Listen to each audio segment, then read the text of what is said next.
Okay, so first of all, my name is Rose Mulet. I've debated some recent streamers. I think I debated Destiny about a month ago. I know I debated Xander Hall a few years back, and I've kind of like worked my way in the scene, but I'm assuming most people won't know who I am. That's okay.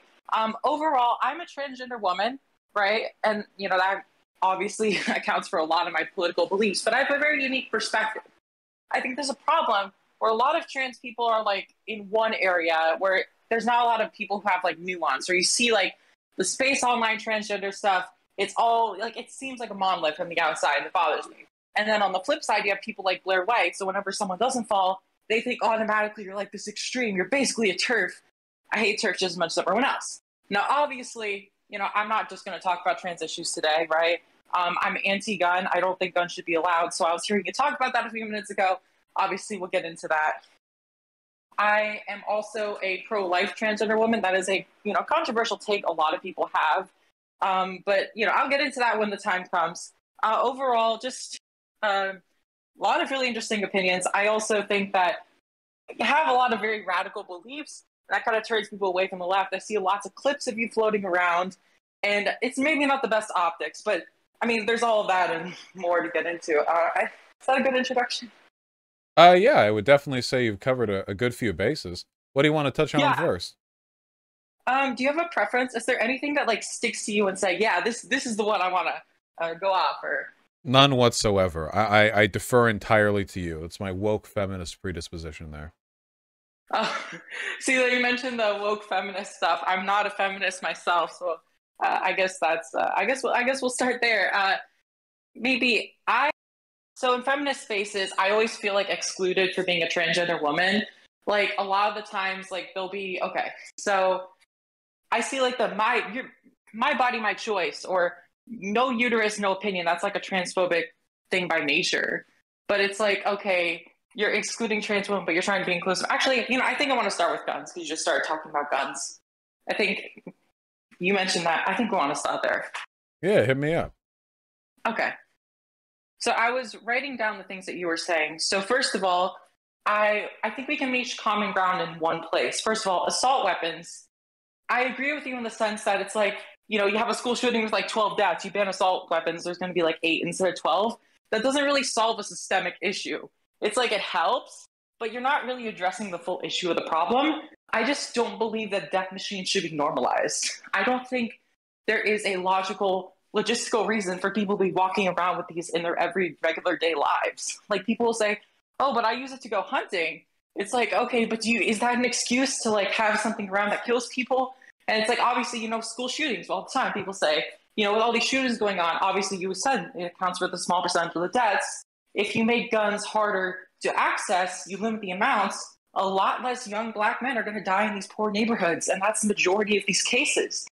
So in this instance, I don't see a good reason to advocate for guns or to say, yeah, minorities need guns to protect themselves. No, the guns are what's actually hurting the minorities here. I think you have it all backwards. I mean, I think we're conflating a couple of categories here. My advocacy for firearms mostly comes down to the fact that I think that civil unrest in this country is near inevitable, and if civil unrest is to take place, I would rather it not be exclusively the people who I disagree with who have firearms. The reason, like, the aforementioned, like, young Black guys dying to gun deaths or whatever tends to be gang-related activity. And one of the issues with getting guns off the streets is that we have more guns in this country than, like, any other country does by far, by a huge margin. More guns than people in this country. Nothing else. No other country even comes close. So the issue is, like, if we're dealing in the hair of reality here, the idea of like getting guns off the street is kind of an unsolvable problem, at least in the current situation that we live in. The best way to deal with like gun crime in inner city areas would probably just be to address the economic inequality there, because that's what turns people towards the gang life that leads to them selling drugs because they don't have better opportunities.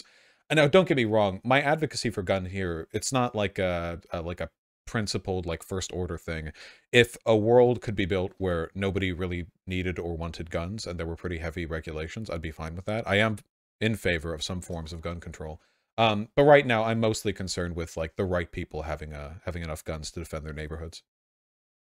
Okay, so there's a few things I want to touch on. First of all, when you say the right people, I think that's very interesting and very telling. Like there's such a right and wrong way to do it. First of all, when you talk about civil unrest, being this prevalent thing. That's an issue I notice with you and your content. You act like, there's going to be this huge like violence, and it's like, oh, am I worried that conservatives are going to murder me because I'm trans? No, I don't think that's ever going to happen.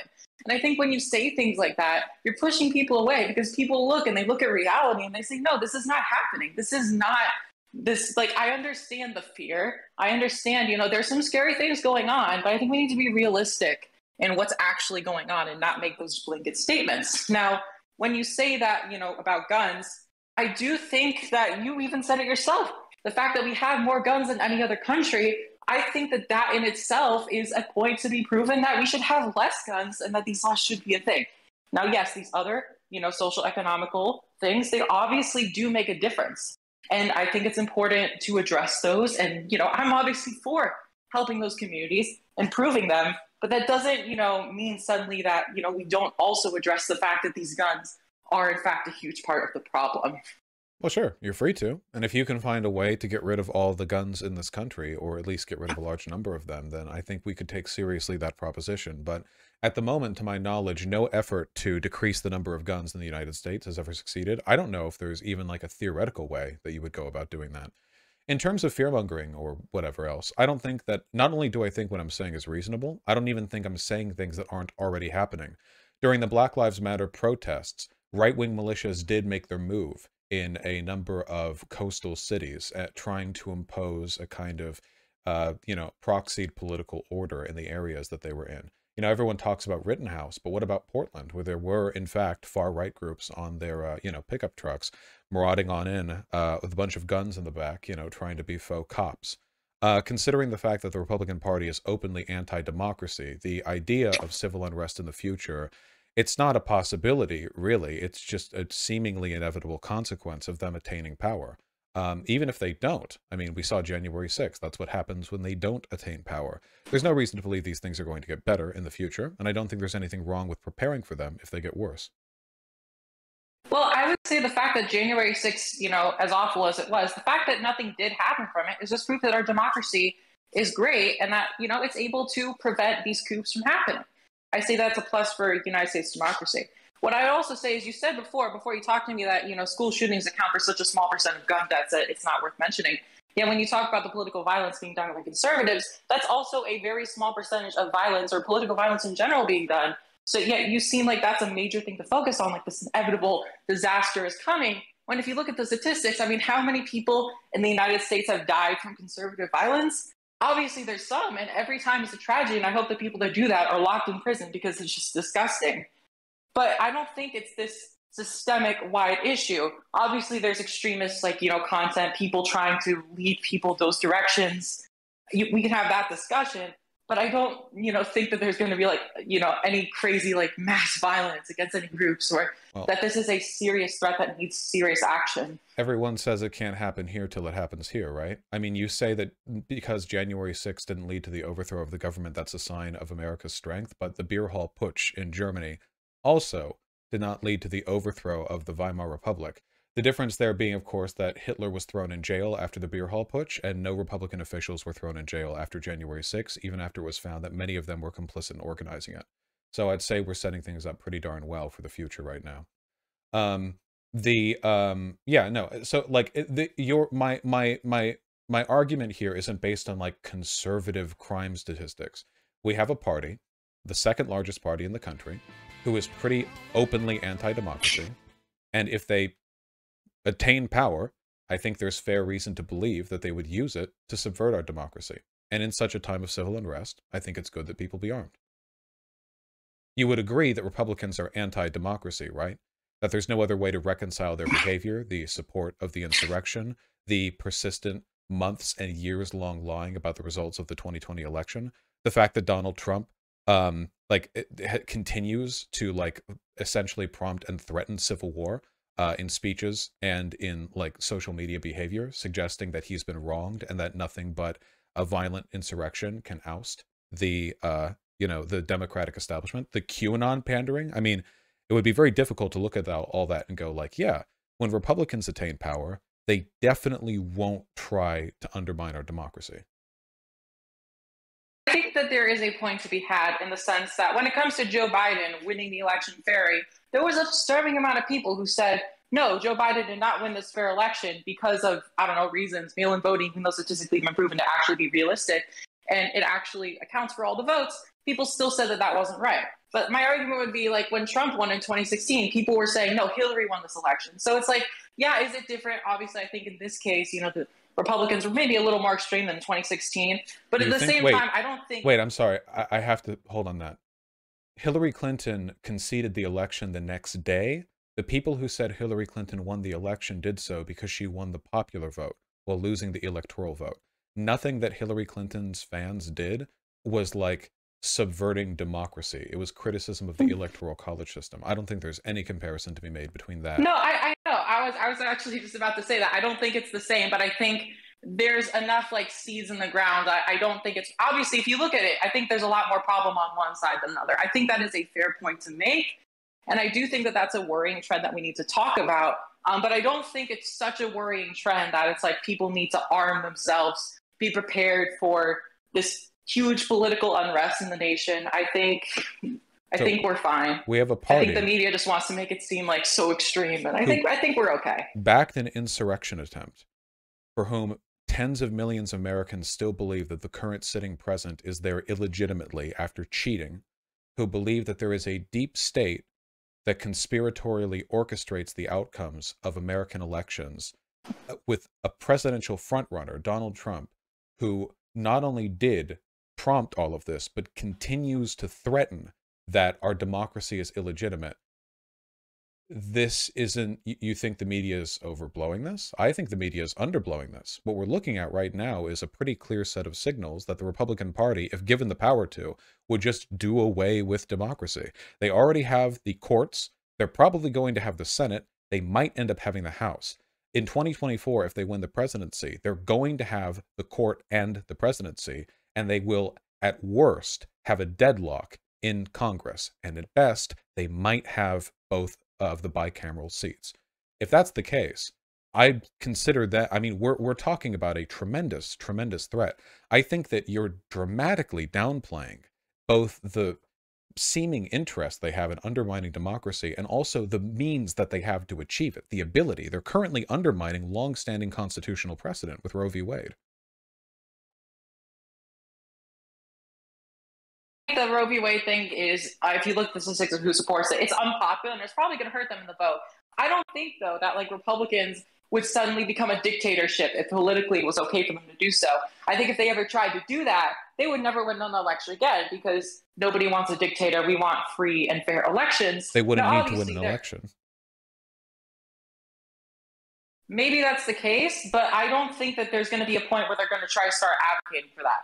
Like, I don't think, you know, let's say Trump was in office and he did complete a second term, like, hypothetically, if he tries to get a third term, that's not going to end well. Everyone's going to, like, they're not going to let it happen. I genuinely think so. What do you mean by that? So let's say that Congress is deadlocked and the Republicans have the courts and the presidency. They win in 2024, and what are you going to do? Congress can't pass anything. The executive branch can do it at once, and the Supreme Court, will sign off generally on Republican-backed mandates. So why could they not? Like, you know, the Weimar Republic had a constitution, right? Like, it's not as though this hasn't happened before. The idea of dictators attaining power and then operating within or flat out ignoring the pre-existing liberal democratic framework. That's the normal thing that happens. That's not like the exception. That's the thing you expect to happen. What else would they do? But that's the problem, though, is you're making this extreme thing. It's like, oh, it's happened in other places, therefore it can happen. And guess what? It will happen. I feel like you're jumping too fair on that. And I think the most extreme thing we're going to see is like maybe limited voter restrictions. Like, oh, you need an ID to vote. Oh, you know, like, I think that's probably the most extreme thing that happens. Say we get another 4 to 8 years of Republican rule. I don't think we're going to get to a point where it's like, we're going to have Trump for another 12 years in office. Because I think we got to that point. I think even Republicans who were Trump supporters would be like, okay, we don't live in a democracy. We're not having elections. Like, you know, I don't want to live in like Russia. I don't want to live in these countries where they don't have fair elections. I don't think they would, but they would be told they were getting fair elections. You don't, with respect, sorry, You have no fucking clue how this works. We're talking about a political party that's openly signal posting its disinterest in democracy. Like, the idea that after a political party attains power and becomes a dictatorship, the supporters of that political party are going to go, oh no, we want free elections. They'll think they have free elections. Supporters of Hitler thought that he had free elections. They're not, the idea that, like, what you're arguing right now is the concept of this kind of inherent conceptual rejection of fascism, which isn't a thing. Any government can fall, no matter how strong or how liberal or how democratic. The idea that we can't do dictatorship because even the people supporting the party currently stating they don't care for our democracy wouldn't support it if it happened, is just ridiculous. And with respect here, you know, I don't understand where this impetus comes from. I don't know if it's some liberal, like, end of history nonsense where, like, it can't happen here type stuff, right? You know, like, it's too extreme. It can't possibly take place here. I don't know where this drive comes from, but the Republican Party is explicitly announcing its anti-democratic tendencies right now. You can't talk your way around that. You can't talk your way around enabling the insurrection, backing it, defending it, claiming the election results were a fraud, the Civil War, like, signposting, the deep state, the QAnon engagement. You can't, like, this is mainstream Republican stuff. There's no way around that. You can't, oh, you're exaggerating that. These people should be brought up on sedition trials for doing half the things that I've listed here, but they're not. And nothing happened after Jan 6 either. At least Hitler got sent to prison for a little while. Like, we're in a bad state right now. We are. I think you're giving this the most uncharitable view possible. I mean, we had 4 years of Trump, and people said, like, Trump's going to get elected, gay rights are going to be repealed, and all this stuff that just never winded up happening. Obviously, some of it did. You know, some bad stuff happened, and I think overall the Trump presidency wasn't a great presidency. That being said, I do not buy this idea that Trump being elected and all these people is going to cause the end of democracy and that we're suddenly going to become just like Nazi Germany. I don't believe that. I think that's a little... I'm sorry, I don't buy it. I mean, like, you guys say this all the time. Libs said Roe v. Wade couldn't get appealed. Libs said that he wouldn't pack the courts. Libs said that they wouldn't get, like, he wouldn't get 3 seats on the Supreme Court. Like, you know, Libs said he wouldn't try to get rid of DACA. You know, like, Libs said he wouldn't win at all. Libs wouldn't have predicted January 6th, would they? Would you have predicted January 6th months before it happened? Because you don't think something's going to happen, I don't need to prove that they're going to do these things. All I need to prove is that they want to. And they're telling us that they want to. And that's enough.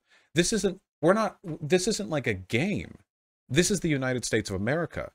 The Republican Party's willingness to engage with this rhetoric is sufficient for all of them to be morally deserving of being locked up in jail. We're dealing with the most powerful country on earth here. Hundreds of millions of people. I'm not going to wave away, oh yeah, dude, they're just memeing when they back QAnon, back the insurrection, support, like, attacks on the democracy, claim there's a deep state that they're fighting against, and the democratic results are only a product of cheating done by the deep state. I'm not waving this away.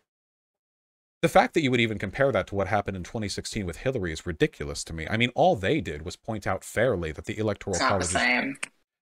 It's not only it's not the same, they're not even in the same category. I mean, they're not... The Republican Party is the only party in the United States right now which holds power, which has even the slightest inclination towards anti-democratic behavior. The Democrats don't. Their prominence is, if nothing else, a forestalling effect. They have to be made powerful just to keep Republicans from succeeding in the ways that they want to. When it comes to, okay, there's a lot to get to. If I think there are people who they are proven to have crimes, I think that they should be put to trial and, you know, have a fair case shot against them. I think in all parties, in all, you know, Republicans and Democrats, if you have enough power, there are ways to get out of justice. And I think that that's a problem. So if it comes out that, yeah, these people did some stuff, I think that they should, you know, be punished for their crimes. I think that's a fair thing. Unfortunately, do I see that happening? No. But what can we do? The point is, when it comes to the Roe v. Wade, I know what you're trying to say. Well, when it comes to that, I mean, the real reason that happened was because there's a Republican majority of the Supreme Court now. And, you know, that would have happened with any Republican president, not even a Trump, right? We could have had a moderate you know, someone like John McCain, like, or maybe not, but, you know, like a Mitt Romney, like replace any Ted Cruz. This still would have happened. I don't think this is a uniquely Trump or uniquely thing. So I understand that that is one of the things that, you know, people were a little scared that what's happening. It looks like it might, but maybe it's so unpopular. Maybe they're thinking that it'll lose voters from it. And that's the beautiful thing about democracy. They do something that most people think, hey, this isn't good. We vote those people out. And then over time, you know, they realize that, hey, you know, Roe v. Wade's unpopular. We gotta start, you know, we gotta start supporting abortion and stuff. If that happens, that's the beautiful thing about our democracy. Roe v. Wade is popular. And also, my concerns aren't with Trump. They're with the Republican Party. Ted Cruz would have done the same thing. Well, yeah, I mean, that's what I'm saying. It's just when it comes to Trump, there's this idea that, like, Trump is, like, dismantling democracy. Republicans and are. I don't.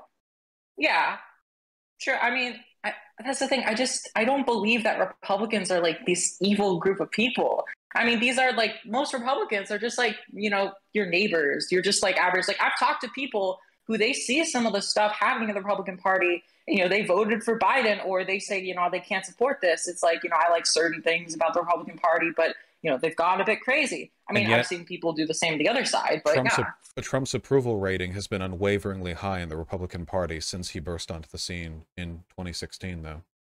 So clearly, it's not pulling people away. He got the second highest number of votes for a presidential candidate back in 2020 under only Biden. Clearly, his behavior is popular with his base. And your argument about their nice neighbors could have literally applied to Nazi Germany. Again, like this, everyone's a nice neighbor. Everyone's nice to their neighbors, you know? We're not talking about whether they're nice to their neighbors. We're talking about whether or not they support candidates that then go on to enable bad political positions. Which you've had no answer, by the way, to like any of the anti-democratic shit that they pushed for. Like, there's no excuse for parties to engage in it. It's not a difference in opinion. They just lied.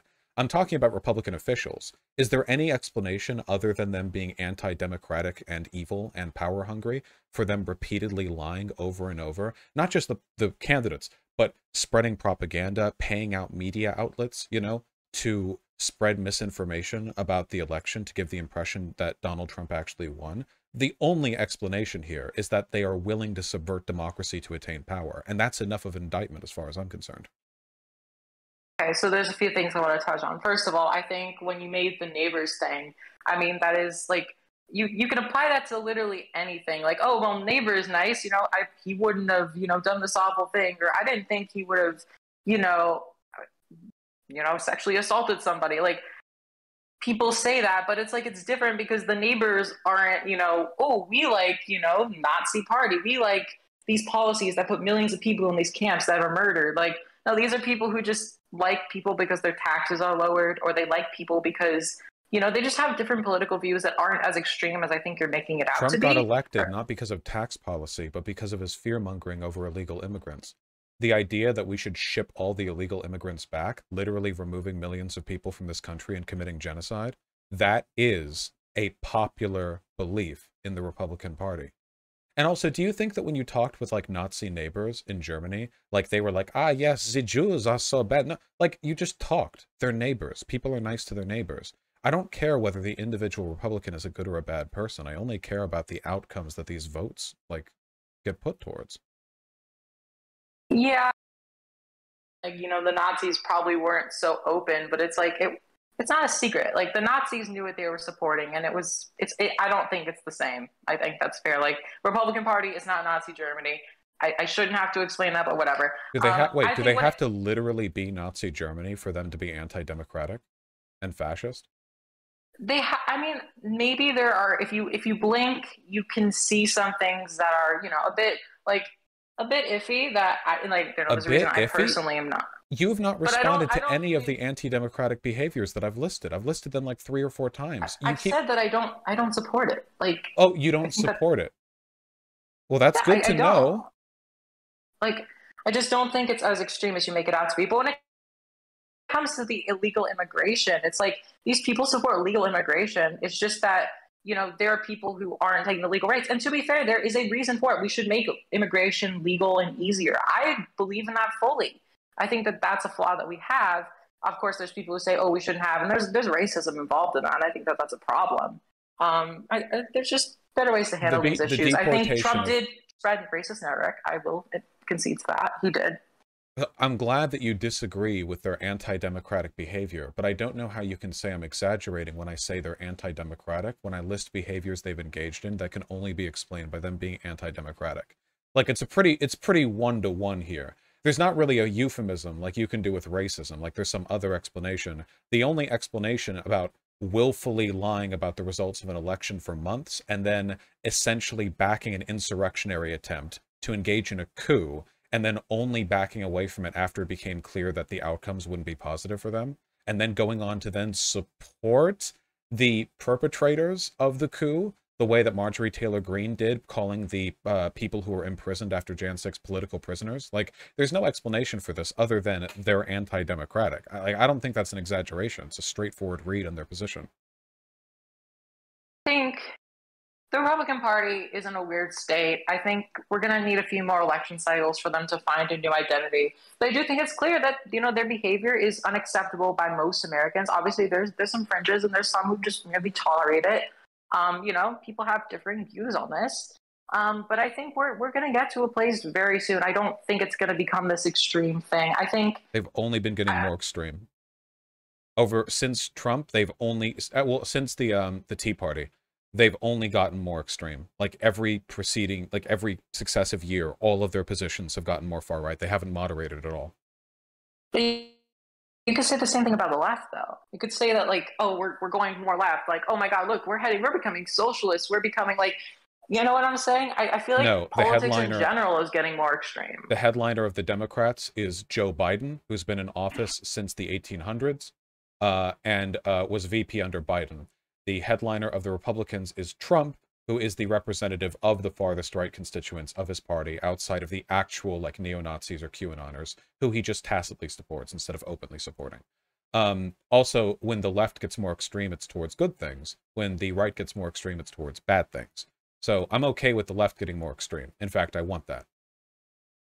Yes, I can see that. When it comes to Joe Biden, I think Joe Biden is a very middle of the road. I don't think anyone really loves Joe Biden. I think we merely tolerate him left and right. So I think that's cool. I think Bernie, you have to think of Bernie Sanders. He was a huge thing. I mean, you know, I think the DNC did not want him to win, and they really tried hard for him not to win. But they're, you know, just like Trump, we have Bernie Sanders. Bernie Sanders is the left equivalent of Donald Trump. Would you not agree with this? Except Bernie is good. I mean, that's obviously your opinion, but I mean, when we're thinking in such terms of good and bad, I mean, this is just like a trend going on. We're having extreme on both sides. This is the epitome of liberal brain rot. My concern with Donald Trump isn't that he's extreme, it's that his extremism is bad. I don't care if Bernie Sanders is extreme. I don't think extremism is bad. I think Trump and the Republican Party is bad. If they were extremely pro-trans rights or extremely pro-democracy, I would be in favor of that. But they're not. They're extremely anti-democracy. So for that, like, I don't care whether or not any person or group is extreme. I love extremism. It just has to be for good things. And it is true that it's my opinion that Bernie Sanders is good, but assuming that you are pro-democracy, you should agree with me that by the metrics I'm looking at here, Bernie Sanders, who is in favor of democracy, and the Republican Party, which fights against it, are not comparable. There's some things you can say that they're similar, but I think a lot of them they're not. They both appeal to a certain type of voter that feels underrepresented by the current systems, and I think that they provide an interesting, like, you know, new idea for what politicians can be. But also, I think when you look at someone like Bernie Sanders, I will give him credit for this. Right? There was a time in 2016 where the Bernie Bros were demanding that, you know, he run against Trump, that he, you know, they weren't accepting the fact that Hillary won. And they had a lot of feelings about it. And Bernie stepped in and he said, no, I'm going to back, you know, Hillary Clinton. I will always give him props for that. Because it's like, while I prefer Bernie over Hillary, I never really liked Hillary. I think he would have been a better president.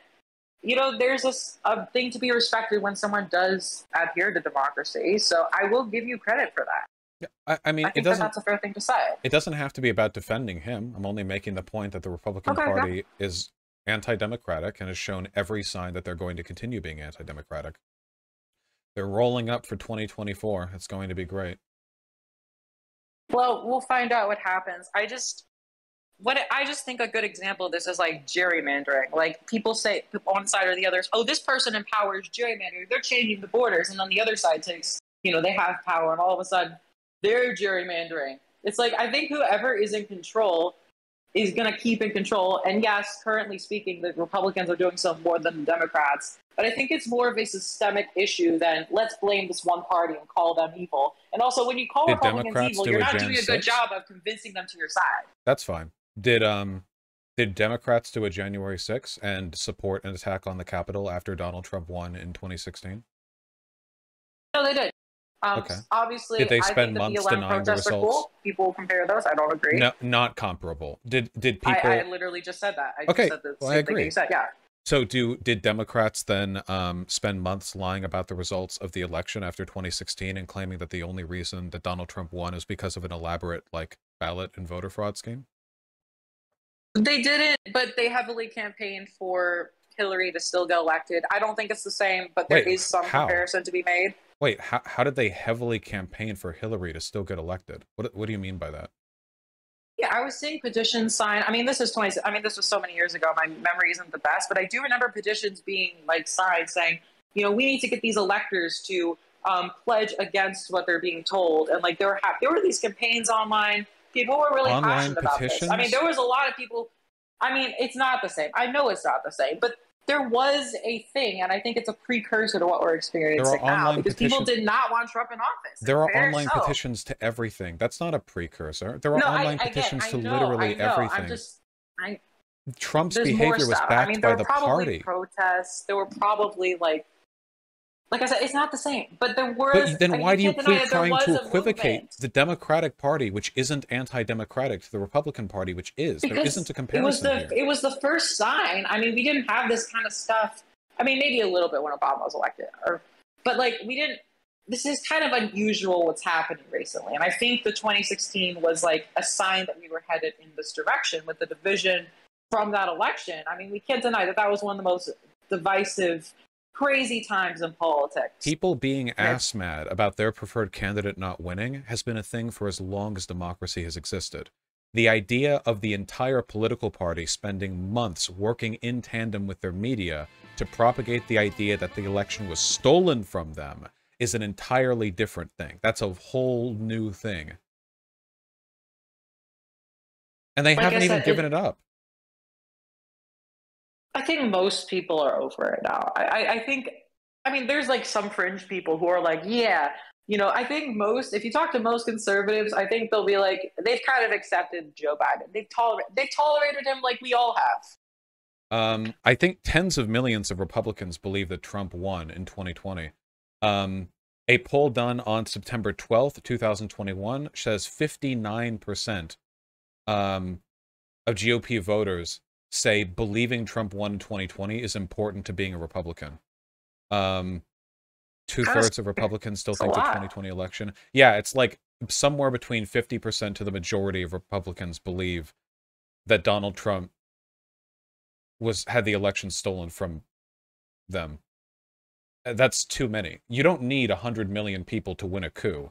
Having tens of millions of rabid, dedicated, disinfo believing voters supporting you in critical places while you take over a government is more than enough. I think that's a fair point to make. I think we have a problem. I just don't think it's as extreme as you make it out to be. And I hear you say a lot of really crazy big statements. There's just going to be this awful thing happening. I feel like there's a lot of fear mongering, and it just I don't feel like it's warranted. I think if you look at the news, you can point to these certain things happening. Yeah, this is a bit scary. This isn't, but we're going to be okay. Democracy's not going anywhere. This is it's good. You're first to die. You know that, right? This attitude of complacency. The genocide's coming. I'm being locked up in a camp. Oh no. No. In this case, it would be. I should be worried more than anybody. If I'm not worried, what does that say? It would be it would say you're naive. You're the first to go. It has nothing to do with your identity. It's because you're naive. This what is this? I've listed so many ways in which they're openly anti-democratic, and you're haha, it won't be that bad. It can't happen here. With respect, That's what they thought back in the Weimar Republic. That's what they always think. Everyone always thinks that. You believe So you then live at why the isn't end of there a history. fascist revolution in every single country? Like, you could say that about You literally every realize country that ever exists. Like, liberal democracies are outnumbered by countries that aren't liberal democracies, and that right now there are fewer liberal democracies than there were 20 years ago, right? Like Hungary, remember what happened there? Everyone said it couldn't happen there either, and then it did. Like, the liberal democracies are the exception, not the rule. Russia fell. Russian-adjacent post-Soviet nations that didn't align with the EU. You have a brief span of potential liberal democracy before post-Soviet corruption sets in. The idea that it can't... Turkey? Yeah, the idea that it can't happen here is gigacopium. And it goes beyond gigacopium to being irresponsible when you're, like, responding to legitimate signs of a potential future, like, autocratic coup being done by the party which has already attempted an autocratic coup by saying, like, oh, you're fear-mongering, you know, you're crazy. I don't think I'm crazy. I think the Republicans are just being honest when they show us who they are. I think you're scared, and I understand why you're scared. But like I said, you know, as someone who has a lot of stake in this... What? Please don't patronize. It's not about personal fear. I'm rich. I can move to any country on earth. That wasn't like an insult. Like, I was trying to empathize with you, but okay. I just think that we have strong systems in place, and I'm confident enough in the democracy of this country that I'm okay. Can it happen? Yeah, it technically could happen anywhere. I'm not denying. Like, yeah, is there a small chance that something can happen? Yeah, okay. Could a meteor strike an Earth? Like, yeah, I mean, obviously, so you know, you think the likelihood of a meteor striking the Earth? Okay, the Republican Party. No, I don't think it's the same thing. Anti-democratic in ways that you don't have a counter for. Why would you not think so if a racist party achieves power, you think there might be racist outcomes. If a homophobic party achieves power, you think there might be homophobic outcomes. If an anti-democratic party achieves power, you think there might be anti-democratic outcomes, right? Like, isn't that a reasonable... All I'm doing is looking at their behavior and going, hey, they might continue to do the things they're already doing. I'm not extrapolating. Like, they're already saying they're anti-democratic. The problem with having anti-democratic politicians, though, is that if they get what they want done, you don't get another shot. The elections are done, or at least heavily biased in their favor. It's just, I mean, like I said, I just have to go back. I mean, when Trump was in power, I was scared. I had that point in my life. I was terrified. I had just come out as trans. You know, I was pretty young, and I was like, oh no, what does this mean for me? Am I not going to be able to transition and stuff? And, you know, I had that fear. And I think because I had that fear for so long and I turned out okay at the end, I think that's probably why I feel the way that I do. How old are you? Because, I mean, I'm 22. Oh, yeah. Nah, I fucking thought so. With respect, like, this is the consequence of people who only got into politics in 2016. You think the world began when you started paying attention to politics in 2016? And since, like, you got all the apocalyptic messaging back in 2016, and then it happened, like, it finished, and, like, Biden came into president, you're like, oh, okay, so it will be okay. You're engaging in the same logical fallacy that people do when they think that climate change isn't actually a problem because they were warned about it in the year of 2000 by Al Gore, and he said that by, like, 2015 things would be like this, and they're not that bad yet, so you're like, oh, so there's no issue. Like, climate change is still coming. The timeline just isn't what we thought it was going to be. And Republicans are still coming, you know? That timeline, nobody predicts, nobody can know the future, but that doesn't mean the threat has gone away. It just means it's deferred. Like the beer hall push. When did the beer hall push happen? What was it? Beer hall push. 1923. And when did Hitler take power? Yeah. What a wacky guy. A decade afterwards, you know? What a comfortable decade that must have been. How much people may have laughed at him. Oh, Hitler? Oh, the Nazis? You mean that the guy associated with the, you know, the party associated with that guy who got arrested after the beer hall putsch, you know? And then where do we end up? I'm not saying Trump's like Hitler. I'm just saying that, like, politics doesn't operate on the time scale that your personal sense of comfort and relief does.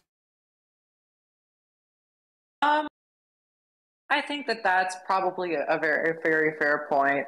I would say when it comes to climate change, I think you mentioned, I think that climate change, like, is happening the way scientists like said it would happen. I think it's actually a little faster than they said. The problem is with something that is like so far in the future that I mean, we had like a lot of like messaging saying like, you know, all these crazy things, all of this like, you know, extremist stuff, and some of it is happening. It's just not happening right away. It's taking decades to, you know, notice things happening, and it's like these smaller things that eventually lead to these bigger things.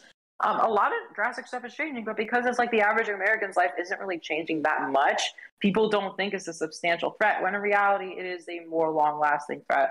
Obviously, politics isn't the same. Like, you'll have like, you know, a bunch of very normal democracy, and then you'll have like these weird, you know, climates where, you know, some extremists take power. I mean, you know, a lot of people are saying like Trump is the most extreme president we've had in a long time, and you know, even then we were fine. Could we have someone who's more, could this lead to the way to more?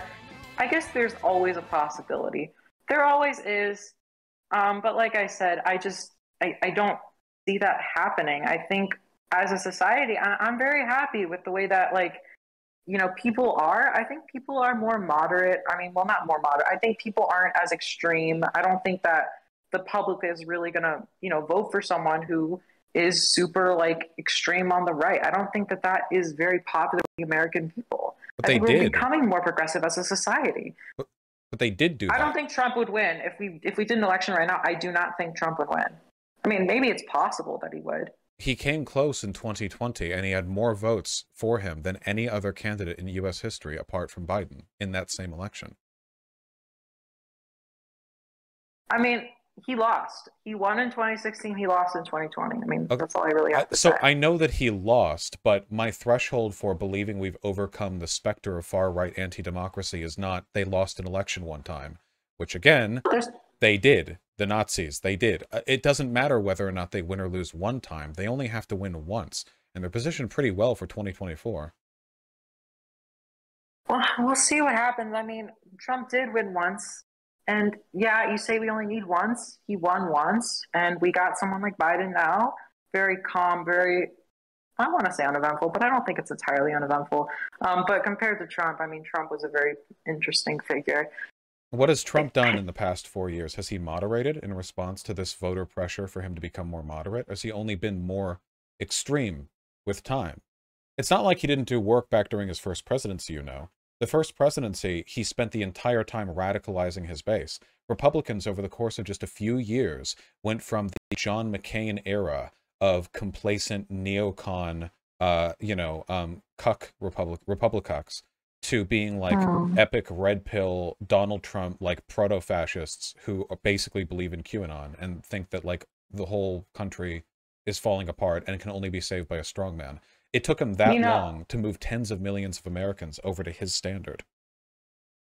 You know what? I'll tell you, I think you do have a point, and I'll concede in some way, because there's an event that'll always stick in my mind. There's this guy, Dan Crenshaw. He was hosting a debate at my college, and I'll never forget this. Nick Fuentes and a bunch of his fans like randomly stored this random debate, and they asked the conservative guy all these anti-Jewish questions. It was one of the most terrifying experiences of my life, and I was just watching it live, like in front of my face. And these people were like saying the most like awful, nastiest shit. And these were Republicans who were so extreme that someone like Dan Crenshaw was basically like a liberal to them. Like they didn't. That was probably the thing that scared me the most in my life. That was a very weird thing to be a part of. So I do think that they there want are you dead. these.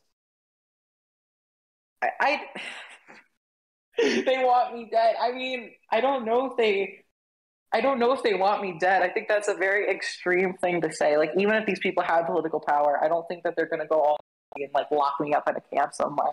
Why not? I think I would be very scared. I would probably consider moving to another country if like someone like Nick Fuentes rose to power. It'd be pretty scary time. Even if the I mainstream, don't think that they'd murder me though. The mainstream really Republican Party on a state level has already supported a variety of positions depending on who we're talking about. Everything from forced detransition to denying medical coverage to trans adults, to banning the discussion of any trans issues in schooling, to the idea of forced conversion therapy, to the idea of arresting parents of trans children because they believe the trans child must have been groomed by the parents. The combined effect of all this behavior, they want to legislate you out of existence. I will say this right now, there are a lot of anti-trans laws being passed. It is a very sad thing. I think we need to fight against them. I was in a class recently, I'll never forget this, and like the teacher was mentioning this, and it's like, you know, everyone at first was like, oh, this is so sad, these anti-trans laws. And then we went to what these laws actually were, and it was like one of the laws was like trans people can't play in sports, and they were actually like, oh, let's just actually, this isn't that bad. I actually agree with this law. And I was thinking to myself, like, no, you're not supposed to agree with it. It's like you. That's the problem, though, is they're phrasing it in a way that it's like the "Don't Say Gay" bill in Florida. People are phrasing it to make it look like how could you be against a bill that's like, what are you saying that we want teachers to like talk about sex with third graders? It's like they're very manipulative in how they talk about it. They don't understand that these people are just trying to like make it harder for LGBT people, and as much as they get away with, they just. I agree. Again, it's almost like they lie to get away with hurting people as badly as possible while not tripping any of the legal or civil barriers that they would need to in order to achieve their real goals. Because they lie anyway. I mean, you're completely right. The Don't Say Gay bill is being framed as some kind of protect our children from pointless discourse, but in reality, and it's pretty widely acknowledged, at least in liberal circles, that the Don't Say Gay bill is incredibly legally irresponsible and just basically prevents teachers from even acknowledging the existence of anything that isn't like cishet, you know, people in classes. So if they're willing to lie about that, and for what? Like, do you really think these legislators believe that like this is about protecting children? They want to make you illegal. And maybe step one is these, you know, is this wave of anti-trans legislation and, you know, somewhat reasonable sounding stuff like the Don't Let Trans Women Play in Women's Sports bill or whatever, you know. But if they gain more power, one of the first things that far-right governments typically do to consolidate their power is to blame the perceived downfall of their society on a minority group, external and internal, because galvanizing hate against that group is more effective in terms of PR response than focusing on the achievements of the party itself. And trans people right now are lined up as basically the Jews of modern America. No, really, you're in effect. No, I'm saying that that's awful. I hate it. When I'm saying that, I'm just like, I hate that for myself. It's like, why? I hate that I'm like the fucking boogeyman of America. It's like wow, I love debating my existence with people. I'm not talking about you. Left-leaning, effete, intellectual, degenerate, seducing youth, corrupting children. Like the stereotypes in terms of how they're applied line up pretty heavily. And it's like, damn, you know? I don't know. I mean, you know, dispense with the Nazi Germany comparisons and all. I think some of them would put you in camps. Yeah, I do. I think those neighbors that treat you so nice, you know, if you gave them the right political conditions 10 or 15 years down the road, would be reporting you to the local bureau because you're a suspected child groomer, and they would be sending you off to a forced conversion therapy. You know, this isn't unprecedented civilly. It's not like this has only ever happened in Nazi Germany. I just don't want this to happen. To happen either, and that's the problem. I think we want the same things. That's the thing, is I'm nice to people. I'm nice to conservatives, and they're nice to me. I've had so many positive experiences in my life with relatives who people would say, oh, they're like these awful people, they'll never like you. But because I was nice to them, they liked me.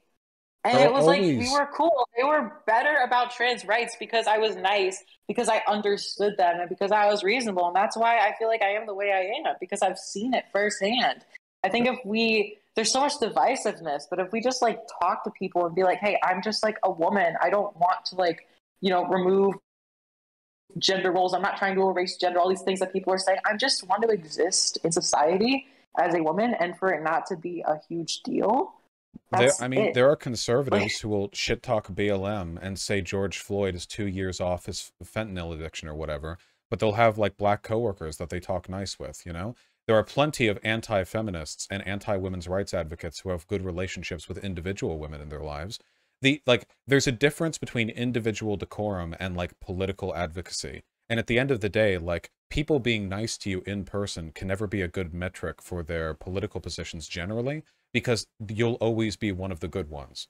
Like, that's always how it is. Like, they'll always be, okay, yeah, I have a problem with immigrants in general, but like, you're one of the good ones. Oh, trans people in general are crazy, but you're one of the good ones. It'll always be like that. So while kindness is a good virtue in general, I still think it's important as a broad approach to treat these people as the political enemy. Because even if they're kind in direct conversation, their kindness, the kindness they have with you, you're kind of letting them off the hook. If a person who wants to legislate you out of existence has friendly convos with you, what does that make them feel like, you know? Oh, they're Christ-like. They can get along. They don't hate the sinner. They hate the sin. But no, that's not enough, right? They should face political opposition. They should face stigmatization. We should make life bad for them because they're trying to make life bad for others.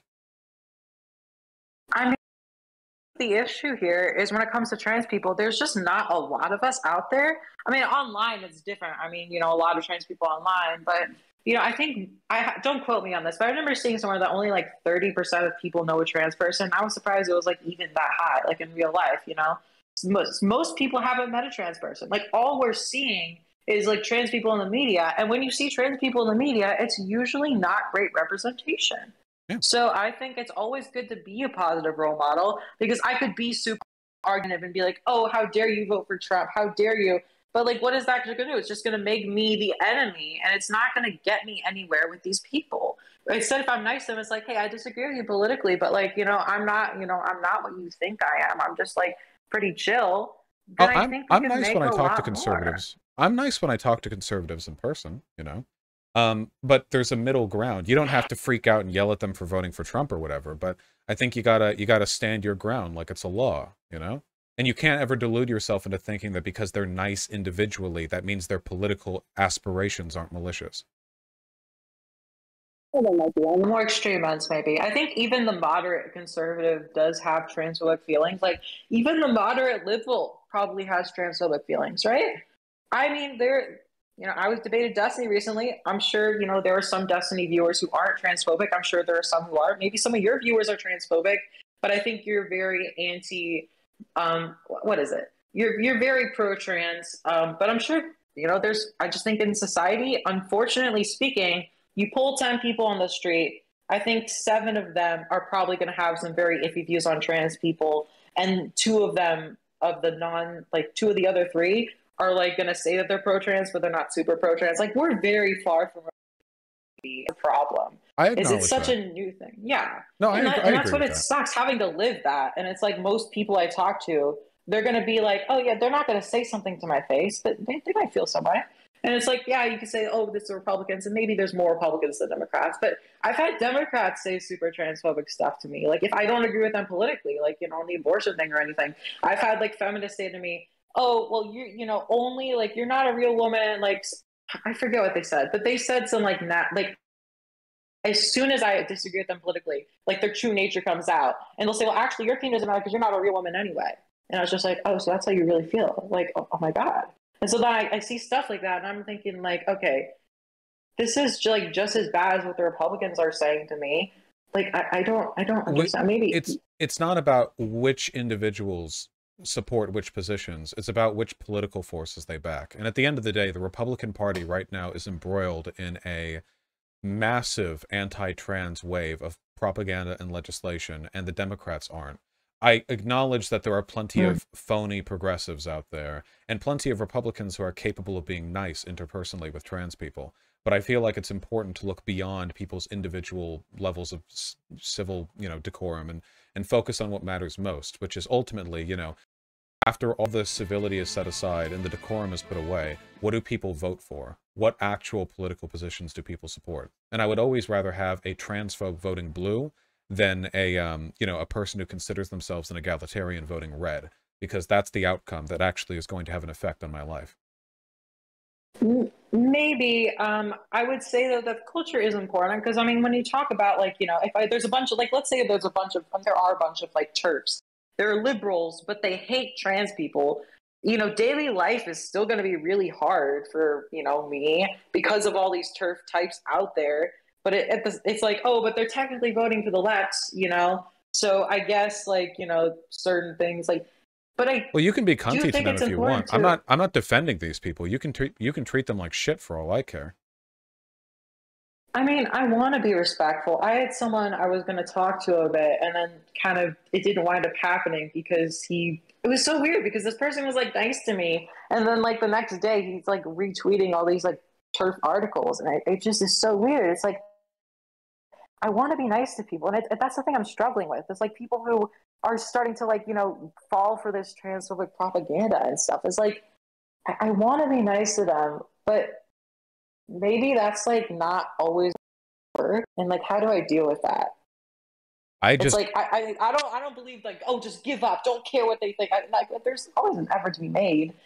It's just, I don't think there's a relationship at all between how nice people are in person and what their actual political positions are. I think there are right after the civil rights movement, it became politically unacceptable for white people to call black people the N-word with the hard R, for a variety of reasons.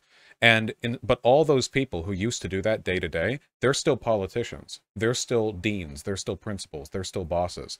So what they have to learn to get real nice with people they do not like, people who spent the past 30 years of their career advocating that white people and black people should live separately, all of a sudden have to buddy-buddy in a society where it's not acceptable to say that. I think that people can have a pretty deliberate and well-learned response for civility, even with groups of people they hate. And I think that's one of the reasons conservatives have a huge chip on their shoulder, because they feel like they're a victim for having to do that, because they hate these people, and they think everyone else does too, and they feel like they're being basically forced by society to suppress those feelings and act insincerely, and they consider that to be a form of oppression.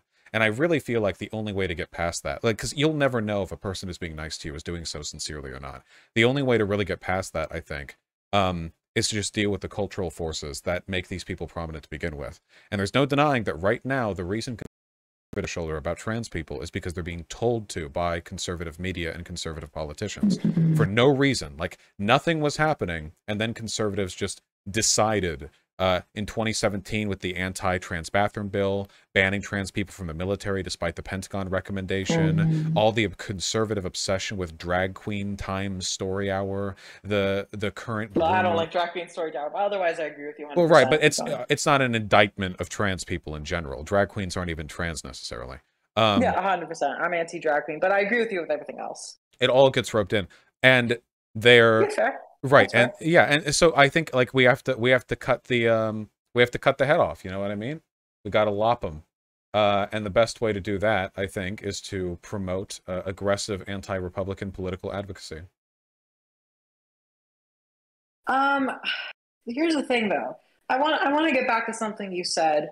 I mean, we've mentioned this before. I mean, when you talk to conservatives, they'll be nice to you in front of your face, and that there's a big power when they can do that, but in the back of their head, they still have these racist, these homophobic, these sexist, these transphobic thoughts. I do think that that's true to some extent. The issue is, like, I've seen it with liberals too. It's just, I think it manifests in different ways. And I think in some instances, maybe there's more. Like, maybe liberals feel sometimes when it's like, actually, no, I just support abortions. I mean, I just support, like, better workers' conditions. I'm not really with this. I just want gay rights. I'm not, the trans stuff is too far from me, but I want to be nice. I think that that's like way too common within liberals and stuff. I mean, to liberals. And so it's like, I feel that coming from both sides. And I'm just going to be honest with you. I think Republicans are more upfront about it, but I think the Democratic can be just as malicious. They're also the ones legislating. I don't accept this equivocacy. Regardless of your personal experiences, all polling and all legislative records indicate that Republicans are far, far more anti-LGBT than Democrats are. Maybe you've experienced disingenuous liberals or whatever, but to be honest, I don't know where your political instincts are, but a lot of people call themselves liberals when they're not. Sargon called himself a liberal, I don't know. TERFs call themselves liberals, and then J.K. Rowling pretends to be a liberal and exclusively backs and talks with and hangs out with conservatives now. So, you can be mean to whoever you want. All I'm saying is, at the end of the day, we know which side of the aisle is anti-trans based on polling and based on what legislation they're pushing. I think generally speaking, you are correct in that. Generally speaking, Republicans more anti-trans. I think that's just pretty much a fact. But I think it goes deeper than that. I will say though, I do when it comes to TERFs, I think that there are a lot of TERFs do. I've noticed this, and they do have a lot of Republican tendencies when it comes to their anti-trans stuff. I have noticed that. I think that there is a point there. But you have these people who are pro-choice, they're feminists, they're pro-gay. I mean, all of these things, but they're anti-trans. I think they are liberals. And I think when people say, oh, they're all conservatives, I think you're just dismissing the problem. You're kind of sweeping under the rug, because it's so often to say, TERFs are just, they're just conservatives, so don't worry about it. But I don't think that they're just conservatives. I think a lot of them are liberals. Maybe some of them want to seem like liberals, but they're more conservative than they're letting on. I don't know J.K. Rowling's, her stance on every issue. But she does have some liberal issues. And I do think that, she's a liberal on a lot of stuff, and a lot of TERFs are. So I think that this is a problem that's going on. I think there are a lot of people on the left who are anti-trans, but they're still, pro these other things. No, I don't disagree with that. I just don't think that there's an equivocacy when it comes to which side you should support politically. But I acknowledge that there are plenty of liberals. I feel like I'm talking to a liberal right now who has, like, bigoted predilections, It's been known to happen. Sorry, I should clarify that, because I didn't mean that as underhandedly as I'm sure it sounded. Joking, mostly. Though I am kind of curious about your drag queen statement earlier. But no, in terms of, like, a lot of people identify as liberals. I don't really care for that. All I care about is, like, politically, what outcomes are we getting with this party versus the other? Republicans are the ones doing the huge anti-trans legislation wave and pushing the anti-trans propaganda. And when you see liberals who believe anti-trans sentiments, they probably got it from conservative media. Like these moderate liberals who are so concerned about trans women in women's sports, or about trans women being groomers, or about them being delusional or mentally ill. It's not left-leaning media that's pushing that idea. It's right-leaning media that they might have picked up on. Definitely the Tucker Carlsons and the Ben Shapiros of the world. Definitely. Oh, yeah. No, I'm not even denying that. That is true. The only issue, though, is, like, I think the vast majority of trans people are voting, like, Democratic. Like, that is just a thing that happens. I'm probably in the minority for even being slightly center of, like, of left. You know what I'm saying? But what I think a good comparison we could make is there's, like, there's Black and Hispanic voters who, they believe in these conservative values, but because Republicans are racist, they're going to vote for the left. So, I mean, I think that could be an issue too. It's like, I'm not just a trans woman. Like, obviously, I don't even know where I stand politically. Like, I don't know where I fit in. Because I don't think any party really speaks to me, and I haven't found my place yet. I just know that I feel like there's, like, this, like, even my mom says to me sometimes, like, she'll be like, that these Republicans, they're trying to take away your rights. And it's like, I know when it comes to trans stuff, the liberals are always going to, be pro-trans in that instance. But maybe there's some other stuff that I don't agree with. Like, I don't feel like it feels wrong that I have to be locked into the certain stance, that I have to always feel a certain way, when it's like, I don't want to be defined by, like, one issue. But when it's my rights on the line, it's important. It's just this weird tug of war. I don't know how to feel. You could always be a socialist and break the line. I don't know if I mentioned this. I think I did in the email. I'm, like, half Cuban. My mom, her parents escaped from Cuba when Fidel rose to power. So I don't think I'll ever fall in line.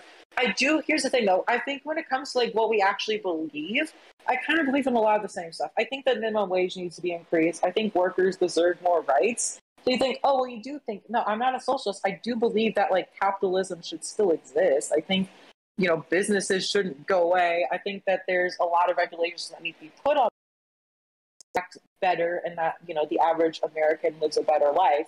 But I don't call myself a socialist, because I think that that's just capitalism done better.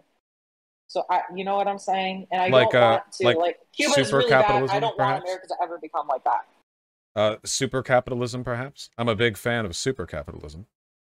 Well, what I'm saying is that the way that capitalism is being run is a huge problem, because, a lot of average Americans are suffering while these CEOs are, like, profiting, and they're, like, super greedy. And it's like, it's not working, and the average American doesn't have a say. There's lobbyists all over the place. We have all of these problems that need to be fixed, but I don't believe the answer to that. And I think the problem is we have these genuine problems that people are looking at, and because of these problems, they're turning to socialism because it's so bad. They think that capitalism is the problem. We need to throw it away. When I think the reality is we need a better form. You know what I'm saying? Yeah, I I mean, agree. I don't think you'd agree. Oh, No, no, really? no. I Okay. think one of the most important things that we can do to improve capitalism is to really double down on the incentive structure of production and innovation that makes capitalism so valuable. I think one of the best things we can do to achieve this is to ensure that every business is owned collectively by the workers who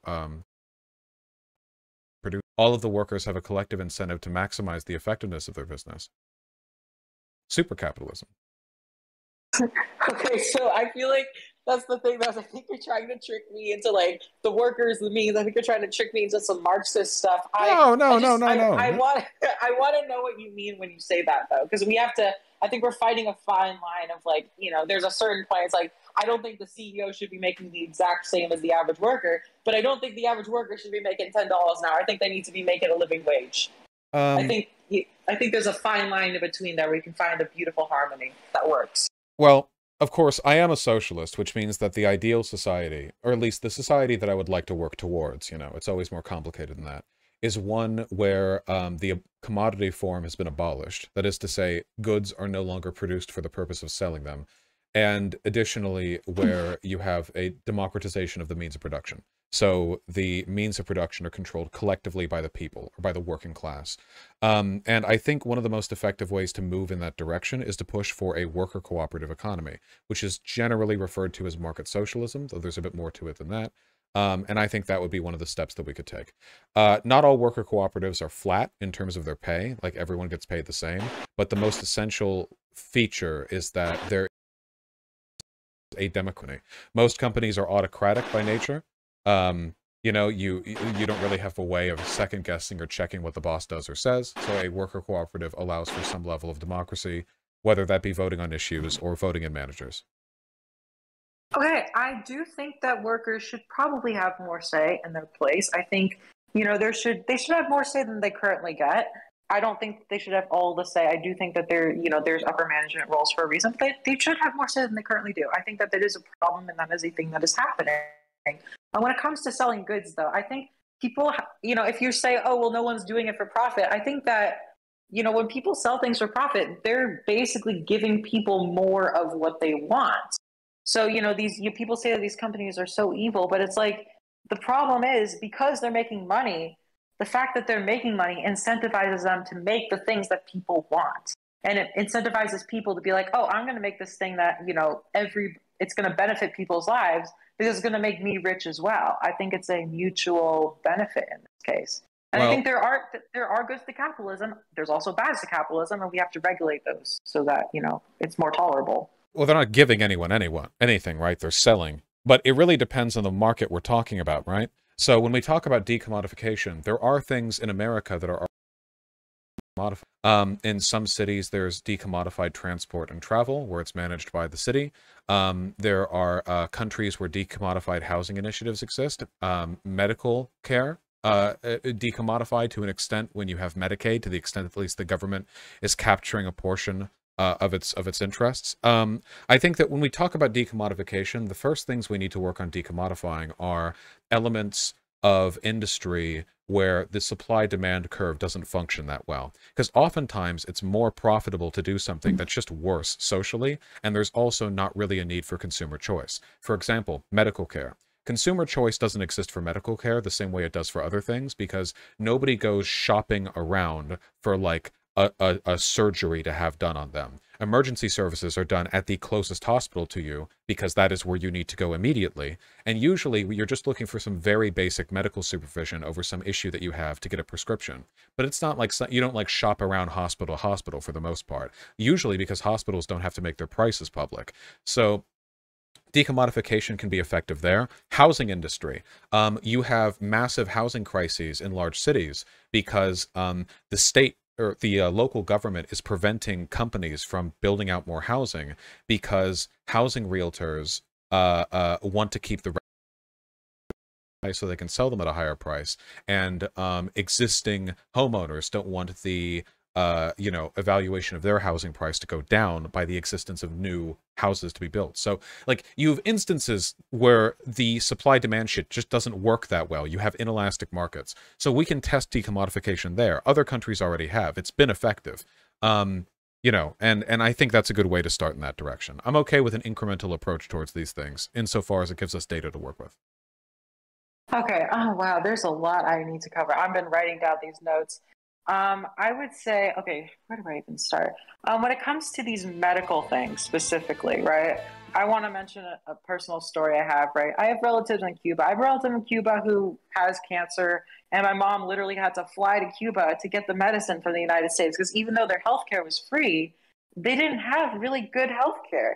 And that's the issue. It's like they didn't have these drugs that we needed to save her life. So, all the time people say, and the US medical system is not perfect. It's a problem. A lot of people who are poor can't afford medical care and they die. And that's an awful thing that should not be happening in a first world country. But at the same time, you have to acknowledge that, there are people coming from other countries. And a lot of these countries, they have these long lines. I've even heard of cases where it's like people, your free doctor, but this is the doctor you get. And it might not be the best doctor. But Americans, you have to pay more, but there's a choice. And I always get the assumption, if you're rich in this country, it's better. But if you're poor in this country, it's worse. So it's like it's probably worse for most people, but it's when it's good, it's really good. So, I mean, I don't know how I feel about that, you but don't choose. I think there's some positive. You don't choose. The insurance chooses, right? Also, the reason they had to go to America to get that drug is probably because of the U.S. embargo on Cuba. Cuba has really good medical outcomes, but you can't really blame it for not having, like, some types of drugs, because the country is not wealthy enough to have the massive pharmaceutical companies America has. If it weren't for the embargo, they could probably just buy the drugs. For the amount of money Cuba has, their medical outcomes are astonishingly high. If it weren't for the embargo, they probably would be wealthier and would probably have access to better medicine as well. But there are so many doctors there that they export them, which is pretty crazy.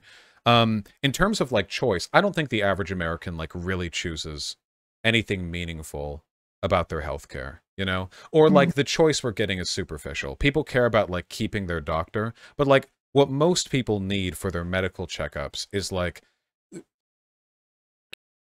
emergency care. Emergency care, nobody gets a choice. You get shunted off to the nearest emergency care, usually. Urgent care, you just have like an issue that you need taken care of. You don't really even need like your doctor. You can just get anyone to look at it, usually. And then for general checkups, like it's like a once-a-year thing, Most people, like, I feel like a lot of people pay like fucking billions of dollars on their medical care, and they barely get anything in return for it. Even people who have medical insurance pay out the ass for it, and they often can't even choose the hospitals they want because insurance doesn't cover all hospitals always, or not all hospitals take all insurance. And then the pricing, they still kick in after, and then you have to meet the fucking minimum before the insurance kicks in. It's a nightmare, This is a system where decommodification is just perfect. Standardized care, get rid of the insurance system, because it's non-elastic. There's no limit to what a person will pay for insulin, which means that there's no limit that a company's willing to charge for it, theoretically, outside external factors. Because you can't just not have insulin, right?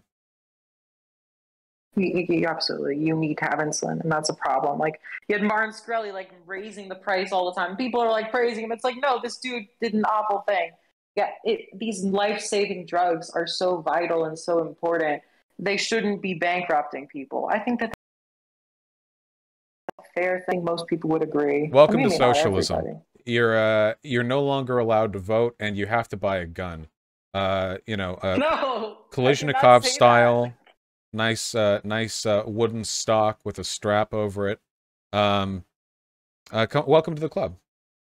No, the problem is that you have these companies artificially raising the prices over because they know that people are so desperate that they'll pay it. It's like, it does not cost that much for these companies to make these drugs, but they're making it cost more because they're greedy and they know they can get away with it. I think that's the problem. I don't think it's socialism. I think make them more affordable so that they don't make people break the bank. I think there's a problem with hospitals. I was just reading it just recently that like hospitals will overcharge you, like just add bills because they just get away with it. Like, yeah. It's unbelievable. And it's like that, in my opinion, the solution to that is regulate those companies, and nobody's doing it. And it's super like, capitalism. Why? I agree. But that's the thing. I think that we fundamentally disagree. It's like, I think you see that and you say, throw it all away. when I say I think that it means we need more regulations to make the system better. Well, the problems that exist in the medical industry are a very visible facsimile of issues that exist in arts, which should be decommodified.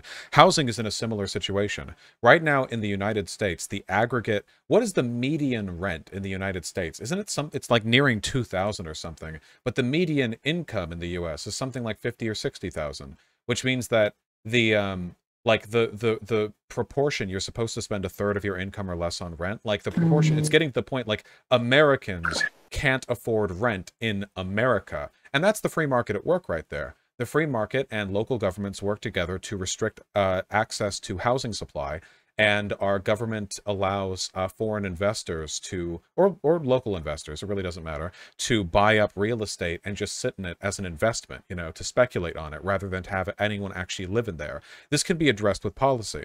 But one of the best policies that we could go for, in my personal opinion, is to decommodify the housing market, which has seen limited success in parts of America and in parts of other countries, to have local initiatives to build out additional housing, which are being done exclusively for the betterment of the city and not being done for the, you know, for the profit seeking of the construction companies and realtors.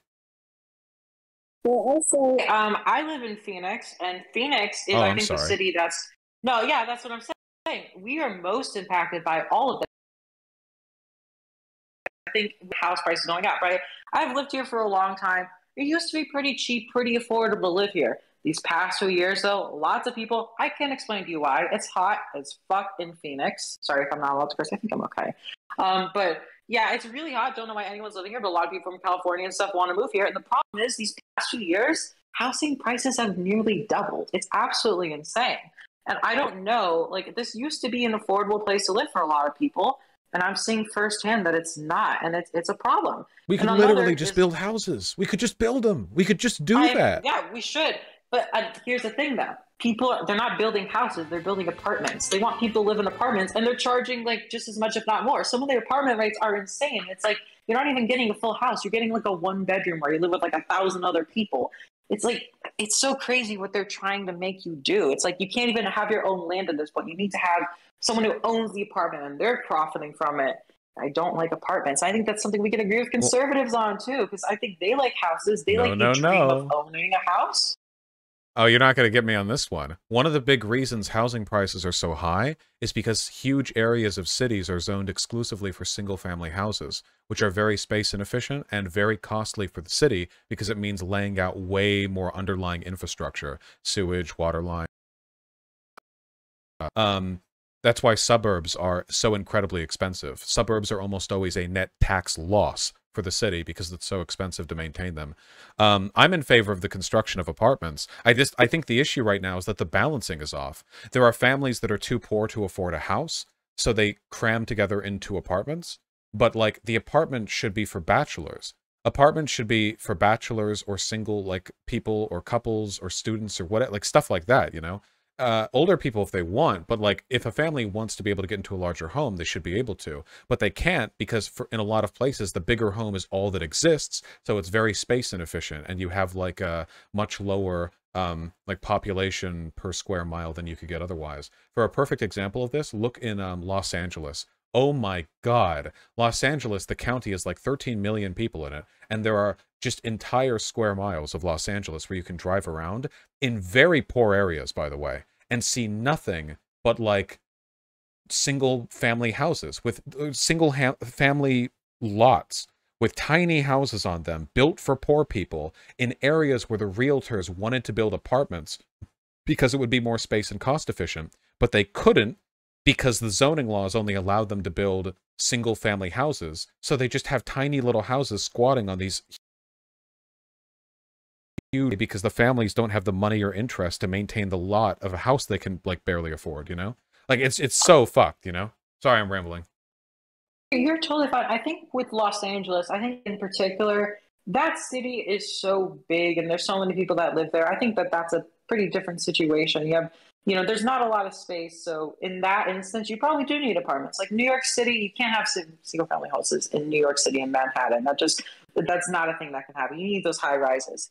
But when it comes to, like, Phoenix, for instance, where I live at least, right? There's a lot of empty land. There's a lot of like, so we don't have a ton of, I mean, we have more apartments now, probably because there's more people. But for me, at least my own experience, single family homes have always worked. And for most Americans, they have worked. I think, in like the 50s or whatever, it was expected that people would live in homes. And I worry that this trend is now, It didn't work they don't economically. expect, It was bad. Why was it bad? Well, because those suburbs didn't work. Like, economically, they were a terrible idea. They ended up being a huge, huge, huge money sink. The best money, like, sources for a city, it's always the inner urban area. I think you can get, like, something with the dignity of a single-family house without all the wasteful suburban space. Medium Chicago? Well, you can find them everywhere, but I think that Chicago has a pretty good example of them. You can find these places where things are pretty packed together, but it like feels good to live in. Let me see if I can find a good example of this. There's a particular city that was used in a Just Not Bikes episode, or Not Just Bikes episode. Oh, here we go. Okay, I don't know why this photo is so blown out. Let me see if I can find a better one. Okay, like this. So this is in Ukraine, but this is the type of development that I'm talking about. I'll send you a link. So you have single-family houses, but not standard American single-family zoning, where you have houses that are put very close together and you don't have lawns because lawns are dumb and gay.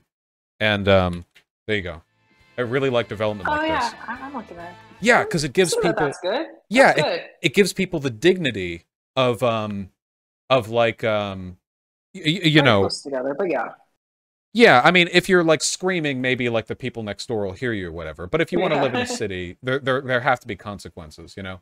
And the issue, pretty. Yeah, I think so. And then the issue is like the suburbs that I take an issue with are shit like this, you know, where not just the uniformity, but like, can I get like an up close picture for the sake of my stream? Yeah, that looks more like where I grew up. Yeah, one of the big issues is lawns, too. Like, lawns are just a net drain on everything because they take a ton of water to maintain. Nobody likes or cares about them, especially not in suburban areas. Nobody gives a shit about their lawn. And it doubles the size of the lot without adding any economic value to the property, meaning that the relative, like, tax valuation of the land doesn't scale in proportion, you know? So anyway, don't get me wrong. I think that's fair. Yeah, I'm in favor of single-family housing as long as it's done well, I guess. That's my... Yeah, sorry. I'm rambling. No, that is a perfectly good point. Because I think single-family... Nah, you're good. Single-family houses are the American dream. Like, people do want that. Like, and that's the problem with the financial situation that we're currently in. Oh, hold on. Hopefully my audio is still working. It got a little bit zoopy for a second, but it happens. Okay. They die sometimes, but I'm good. So with the single family homes, the issue is that they're becoming more unaffordable, like inflation, housing prices. And I just, I fear about that, but I think if we build smartly, if we start doing those things, then maybe it'll help. And maybe the zoning laws, maybe that is an issue. Maybe it is a problem, but I think it's just about building it smartly. And I think these are conversations that we do need to have. So. There are a ton of industries where I feel like decommodification could be an effective solution to some like levels there, but it's also a very granular conversation. The thing I care most about is the worker democracy, which you agreed to in principle, which I appreciate, you know. Not to say that that's you conceding to the glory of, the socialist, the entirety of the thing, but the idea of like, because I think it's very, very agreeable in principle, we live in a democratic country for now. So I guess it would be my hope that the major institutions that we spend our lives beholden to would still be democratic, Even our local DMV is democratic by proxy because it's downstream government policy, which we do impact with our elections. Not very substantively, but still. But companies, not so much. You work there because you need the pay and you have no say. So hopefully that's something that gets more manageable with time, but I don't know. Wait, one last thing, by the way. As long as we're on it, okay? How do you feel about townhouses? I'm a big townhouse fan in concept, where basically just like the close together single family homes, except instead of instead of like building out wide, you build tall. Most of them are 3-story with like 4 or 5 built to a block. I've seen positive stuff about that. I know people like them. This is going to sound really weird. I wouldn't want to live in one myself, but I can understand why people like them. Now, my experience is this. I actually lived in a townhouse for a little bit. My parents did a downsizing at one point in time. Didn't work out. Thankfully, we don't live in a townhouse anymore, but we did at the time.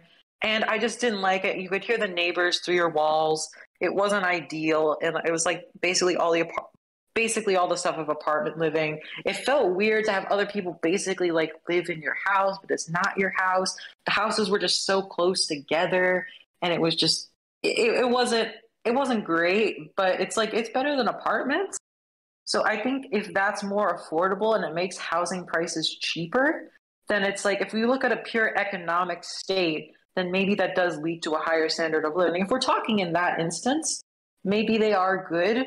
But all I know is that I personally do not like townhouses. I wouldn't want to live in one. But if it creates a higher standard of living for people who otherwise wouldn't be able to afford a house, and they can afford a townhouse instead, I think that's undeniably better. I think it's like a medium thing. I think the rate with townhouses, I just linked to another. This is the type, which is like, now Seattle has its own housing issues, but in concept, you can get on a space that has the same lot size as a medium-sized single-family home, you can get like 3 townhouses that have the same interior floor space as like a mission-style 1-floor single-family home, albeit with a lot more exercise because you have to walk up and down stairs a lot. And I think these are pretty cool. If that's the case, and building those makes it cheaper and more affordable for these families, and they get a higher standard of living than otherwise, then I think that that's obviously a good thing. Yeah. Like if we're looking at that from that side, yeah. In socialist America, well, God willing. Oh, sorry. Okay, it's been a while since I've gotten stun-locked while in a conversation with another person. What do you mean stun-locked? Like distracted. We're actually running pretty close to the end of stream, and I told my chat that I would read donos before I ended. I didn't realize it had been 90 minutes already. Was there anything else that you had in your mind, like another big subject that you wanted to discuss? Honestly, I'm really pleased with how this conversation went. I think we covered a lot of ground, and I'm actually very happy. I wasn't sure what to expect going in. You know, there's always nerves when you know, on a big stream like this. But yeah, that conversation. I did really. Oh, my cat jumped up.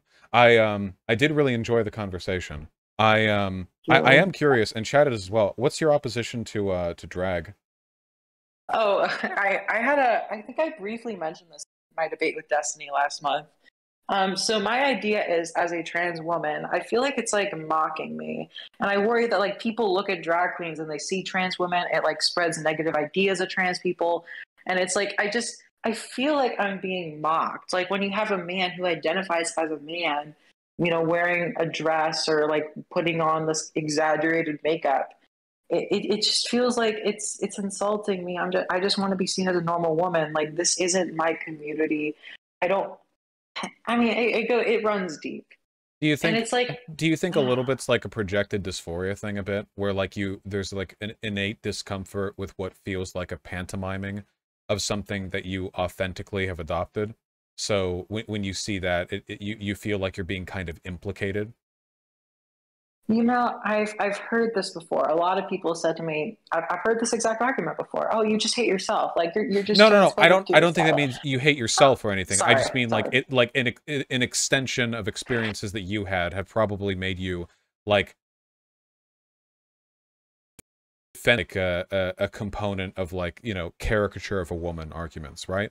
Like if a trans woman has spent a good chunk of her life trying very much to avoid being accused of being a man, I can imagine that like there might be some innate sense of discomfort around drag. Like I do get that. Oh, definitely, yeah. And it's like I worry because it's like so often in these like trans spaces, it's like such an unpopular opinion. Like I feel like I can't just say that out loud because it's like, oh, but these people are part of your community, and it's like I don't think that they are though. Like I mean, these people often use like, you know, slurs like I guess I can say them because I'm trans. I just don't like saying these words at all, but I'll say them just so you know what I'm saying. Like, I mean, we're talking the T slur and like the she-male. I fucking hate those words, but those are like popular within like the drag community. You know, the way that they like over exaggerate stuff. It makes me feel very uncomfortable because it's like all my life, like you said, you know, I've just been wanting to be seen as a normal woman, and that just like flies in the face of that. And also goes the part of, you know, they're trying to erase gender, they're trying to remove gender roles, and it's like I'm just trying to be normal. If people look at that and they see that's what LGBT is, or that's what I just want to be accepted in society. These people are promoting like, and that's the thing. That's what most people think that trans people are, and it bothers me they have these misconceptions, and I think that drag being existing and the way that it is, I think it promotes that. To be fair, you can't really defer to hegemonic gender norms by calling yourself normal. You're transgender.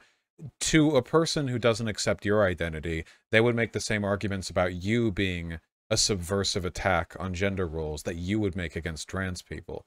Or sorry, not trans people, drag queens. You're just, you know, one step you're like one rung further up the ladder, basically. I absolutely hate being compared to drag queens. I don't like it. It's so different to what I am, and I think it's kind of insulting to say, well, you're not that far removed from a man in a dress, you know. It's like, to me, that just feels like I don't like that. Well, trans people and drag queens are undeniably subversions of traditional gender values. And in the sense that your criticism of drag queens is, I just want to be normal. You know, you can't be normal if normal is being defined by normal gender standards, right? You kind of got denied that chance early on in life. You can be cool. I can uphold female traditional gender standards. That's fine, but you're doing so as a trans person. And again, that's not a pro-trans community. But I just think that a deference towards normality is, well, in your case, it's conditional, you know? I don't think normality is an inherently virtuous thing. You want to represent womanhood in a traditional and, you know, what would you say, a hegemonic standard fashion? And I think that's perfectly fine, but I don't think it would be fair then for you to turn around and go like, well, I'm not abnormal like those people, right? Because, you know, in this case, abnormal is very much a gradient upon which you both exist. That doesn't mean you're the same as a man who dresses as a woman, not by any means. It just means that you're both deviations from, like, hegemonic gender roles. Oh, I don't believe that I differ from, like, gender roles. Like, it feels weird to put someone in the box. It's like, oh, because you're a trans woman, you'll never be normal. You'll never fit in. You're just going to be an outcast your whole life, no matter how hard you try. I don't think that. Like, but I don't think you have to be an outcast or that you'll never fit in. But if normal is defined as stereotypical gender roles, then that is true. I don't think you can be that while being trans, because you're trans. But that's not an insult. And that doesn't mean you're the same as everyone else who defies gender roles. But I don't believe passes, and I'm out there. Everyone sees a woman, and no one knows that I'm trans except for me. That's not defying anything. I'm not challenging anything. I'm just existing. A cis man who wears women's lingerie underneath his clothing is not perceived by others to be anything other than normal, but that is still a quiet defiance of gender roles, is it not? But that's different. That is someone who identifies as a man wearing, and I don't like the fact that I'm being compared to someone who is like identifies as a man. I'm just a woman. We're only talking. You are a woman. We're only talking about defiance of gender roles here. Oh, yeah, you could say like, oh, you know, me being the woman. I think that's what you're trying to say. The fact that I transitioned at all is yes, you're the woman, but you're okay. I think that's what you're trying to say. Yeah, well, it's nothing to do with you not being a woman. It has to do with just the standards pertaining to cis versus trans people always having normativity hinged towards being cis. In the future, that might change. Maybe being trans is, you know, going to be so common that us sissies will be the weird ones. Nah, that'll never happen. Oh, maybe. Okay, my cat is biting my pants. Is there something you want? Can I help you? Here, wait. Oh my god. Anyway, no, it's not about comparing you to drag or anything else. It's just that I don't like deference to normality, because any argument you make about how drag queens aren't normal or whatever is an argument other people could make with the same standards against you, only because to them you are also not normal because you are trans. But that's the problem. The problem is that we're being even seen in the same conversation when we shouldn't be. This is like, I don't believe that we're in the same ballpark or we're in the same spectrum or in the same thing. And I think the fact that you see it that way and that a lot of people see it that way is the problem. Like, there's a fact that, at some point in time, me choosing to transition, deviated what from people expected from me. But what I actually perform and what I actually am does conform into what society says a woman should be. So, and I am a woman. I just am. You are, of course, you're a woman. Nobody hears. And I know you know. I know what we're trying to say. Right. It's just it's not. It's only in the category of defiance of gender expectations. Normal attitudes towards gender mean women are born women and men are born men. Anyone who believes that that's not the case, is to some extent abnormal. And standards are changing here. I just don't think it's you can ever make an argument against normality in some other respect, because you're kind of implicating yourself. I mean, you have to know the vast majority of people who would criticize drag for being abnormal would criticize you for being abnormal. Even I've seen a lot of transphobic people who love drag. I see a lot of TERFs who love drag. I've seen it. Writers who I feel there are. I'm sure that the drag community is on average quite a bit more. Well, TERFs hate drag because TERFs hate what they perceive to be caricatures of femininity. There are definitely transphobes who like drag. I don't deny that. It's probably a more pro-trans community than what you're going to find pretty much anywhere else, right? Even RuPaul has had trans drag. He's transphobic, yeah. RuPaul has absolutely done and said transphobic stuff. I don't know anything about what he's up to now, but I do know that the Drag Race, the show, has trans queens or kings. Has trans people performing. I don't think that's good for the mental health. What if they want to? I think it's really fucked up that our society, it's more acceptable to be seen as a man who dresses up as a woman for laughter and for fun for the audience than to actually just be a woman in current society. I don't think that that's a good thing. And I think the fact that trans people are feeling more accepted there than other places says a lot. Some trans people, I think, just like the idea of gender expression being considered more fluid and more open and more expressive.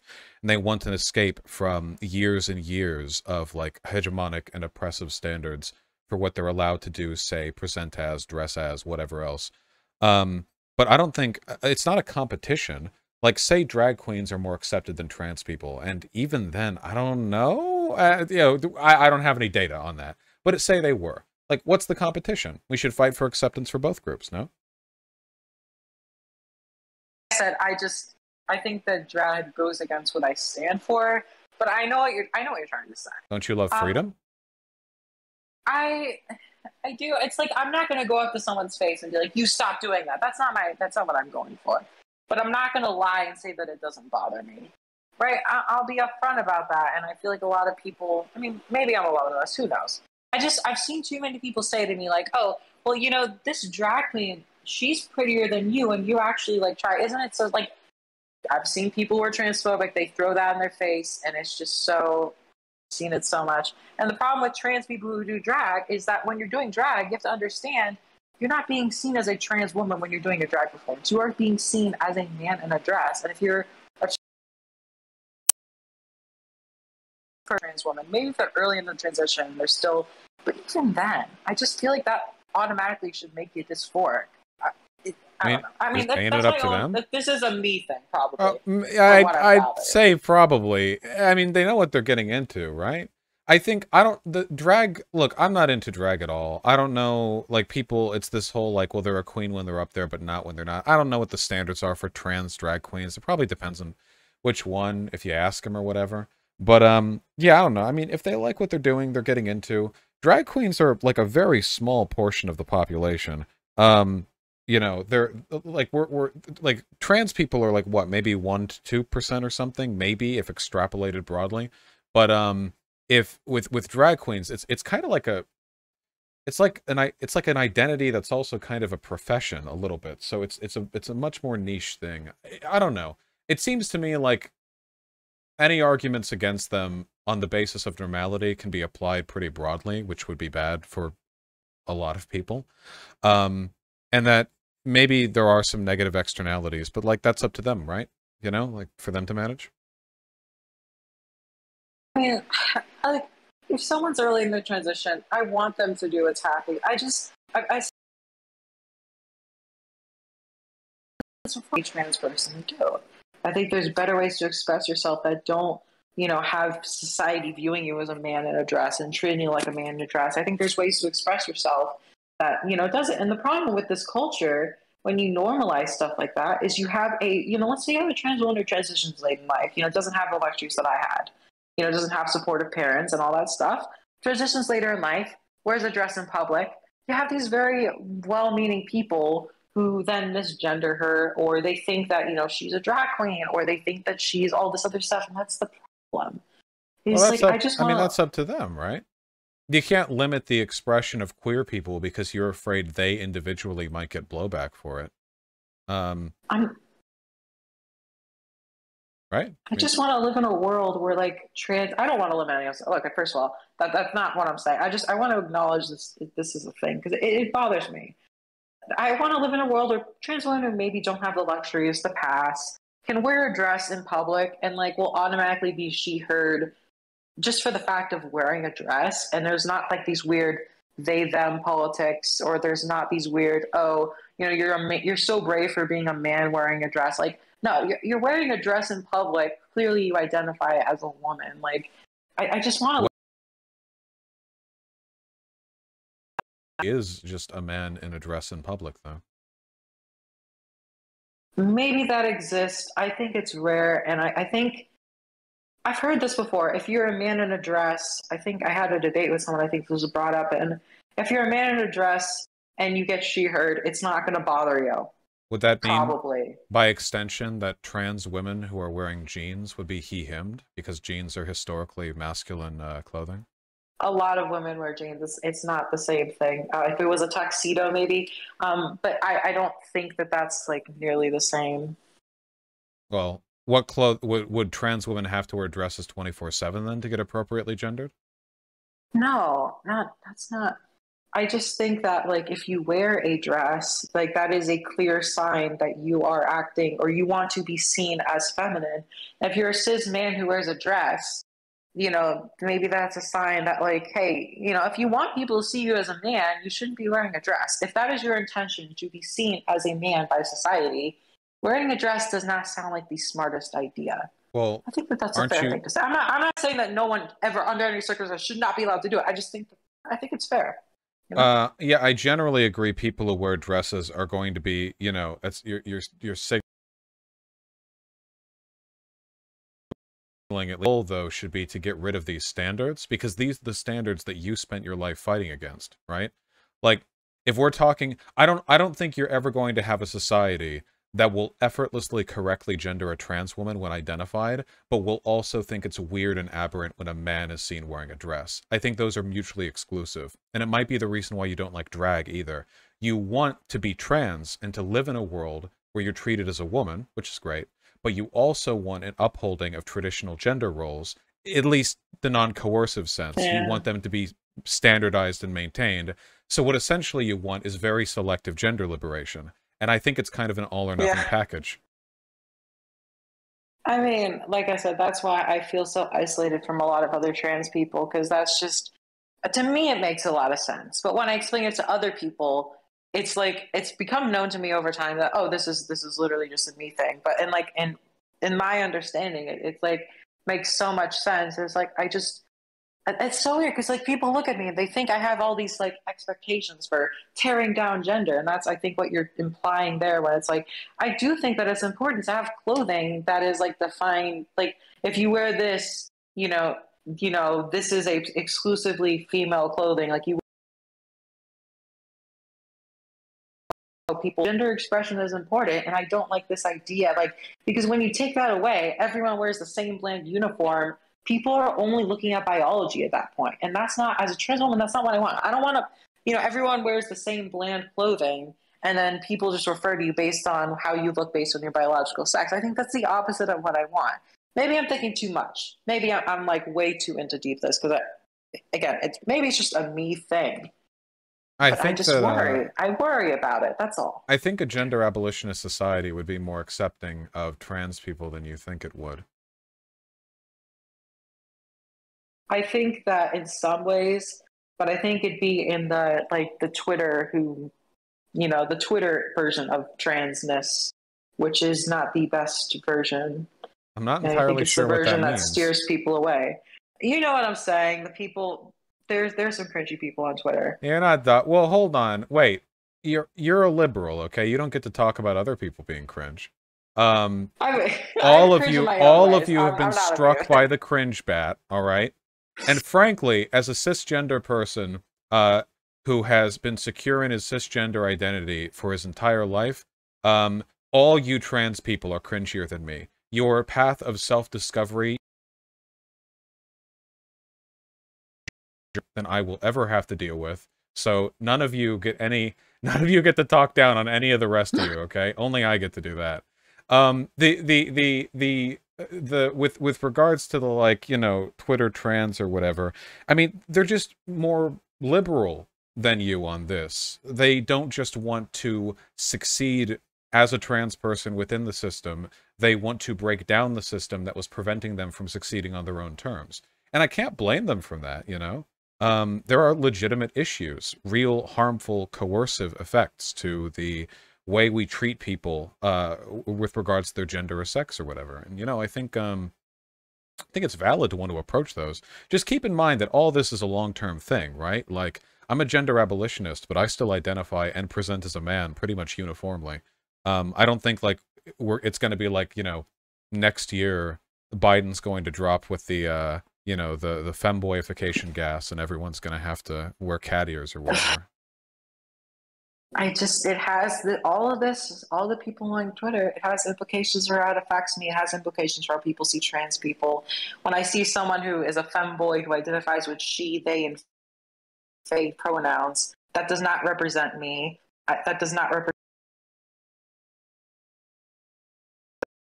what But they could say the same about you. You don't represent what they're going for. They would probably find your advocacy to be reactionary. So you could both say that about each other. Hey, you know what? That's fair. I know that there's a lot of trans people that don't like, my opinions, and that's totally understandable. We can agree to disagree. But I think in a lot of instances, I mean, obviously, you read Bill of Rights, and I don't think I'm as extreme as her. I think she's a lot more extreme than me in a lot of cases. I don't agree with her in a lot of stuff. So I'm not in either, really. But I think there's a lot more people online advocating for the femboy, she, they, or maybe not that extreme, but you know what I mean. There's a lot more people on that side of the spectrum than where I stand. Just keep in mind. And I feel like I want people. I want to be more palatable to the right. Is that bad? If you want to, sure, but you'll be free to, even if they're free to do what they want. And keep in mind that 100 years ago, you just said women wear jeans. 100 years ago, women wearing jeans would have also been considered a radical and subversive deviation of traditional gender norms. There were suffragettes back in those days who were like, listen, I just want women to have the right to vote. I don't think we should be wearing pants or being the primary breadwinner of the house. The line always moves eventually. And even in our lifetimes, people go out and back in the 90s. I mean, not outside an incredibly niche, marginal group of people.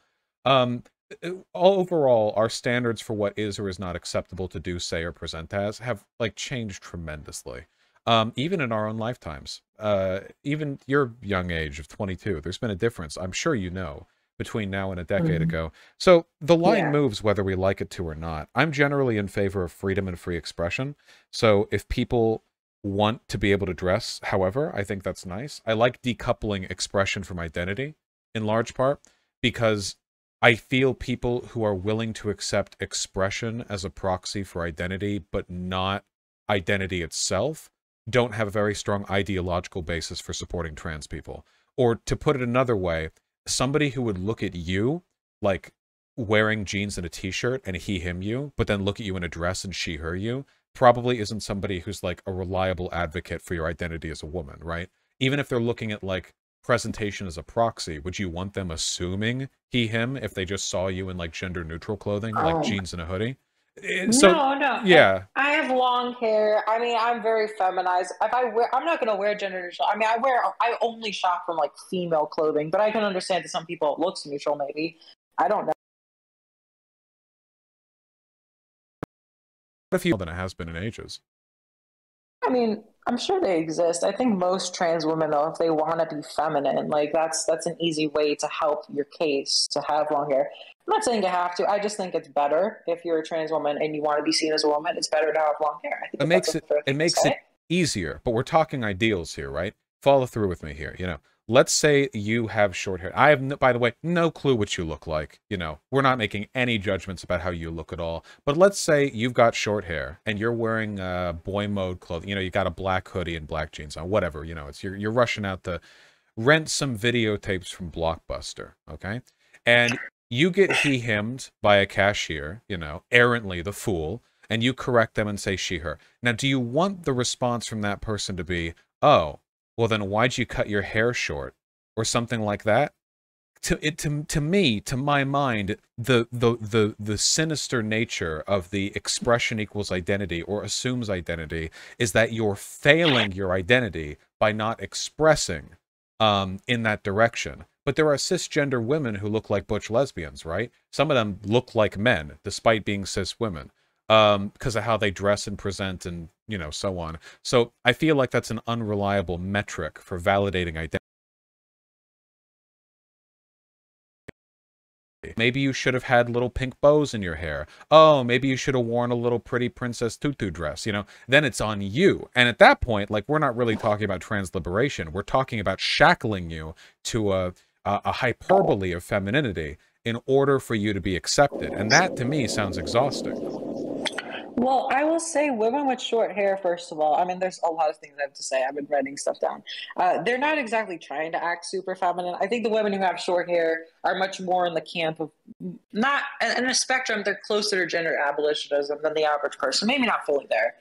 Maybe they're turfy. Who knows? But like I said, when I'm talking about like this thing that I said with dresses, I'm only talking about like the most extreme examples. Like if someone's just wearing a basic t-shirt and jeans, like that is so gender neutral, and that is like the majority of what people wear, right? When I'm talking about a dress, that's obviously an example, like a dress or a skirt. That is like the extreme. That's really all I'm talking about. It's not. It might sound like a lot, but it's not really. I like that people, you know, have that option if they're struggling to pass, or, you know, they want it to be known. They want the world to know that they're trying to express as a woman. They can do that, and that people are just gonna, yeah, or that, you know, they get the chance to look pretty and all that. But do you think it's their fault? I don't think it's their fault necessarily, but I do. We can say, hey, you know, it sucks that society's this way, but there are things you can do to help your case. I agree that if a trans woman ways that she can present to increase the likelihood of that being the case, but there's a difference between the descriptive and the prescriptive there. The descriptive is anybody is going to be more likely to be treated as a woman if they wear super feminine clothing and present super feminine or whatever.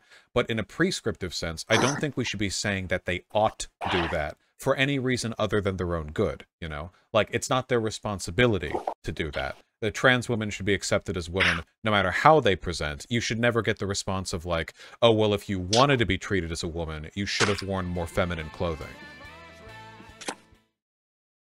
I just think that, I'm not saying that anyone like has to, I just think you should be encouraged to, and I think it's for your own self-interest to do so.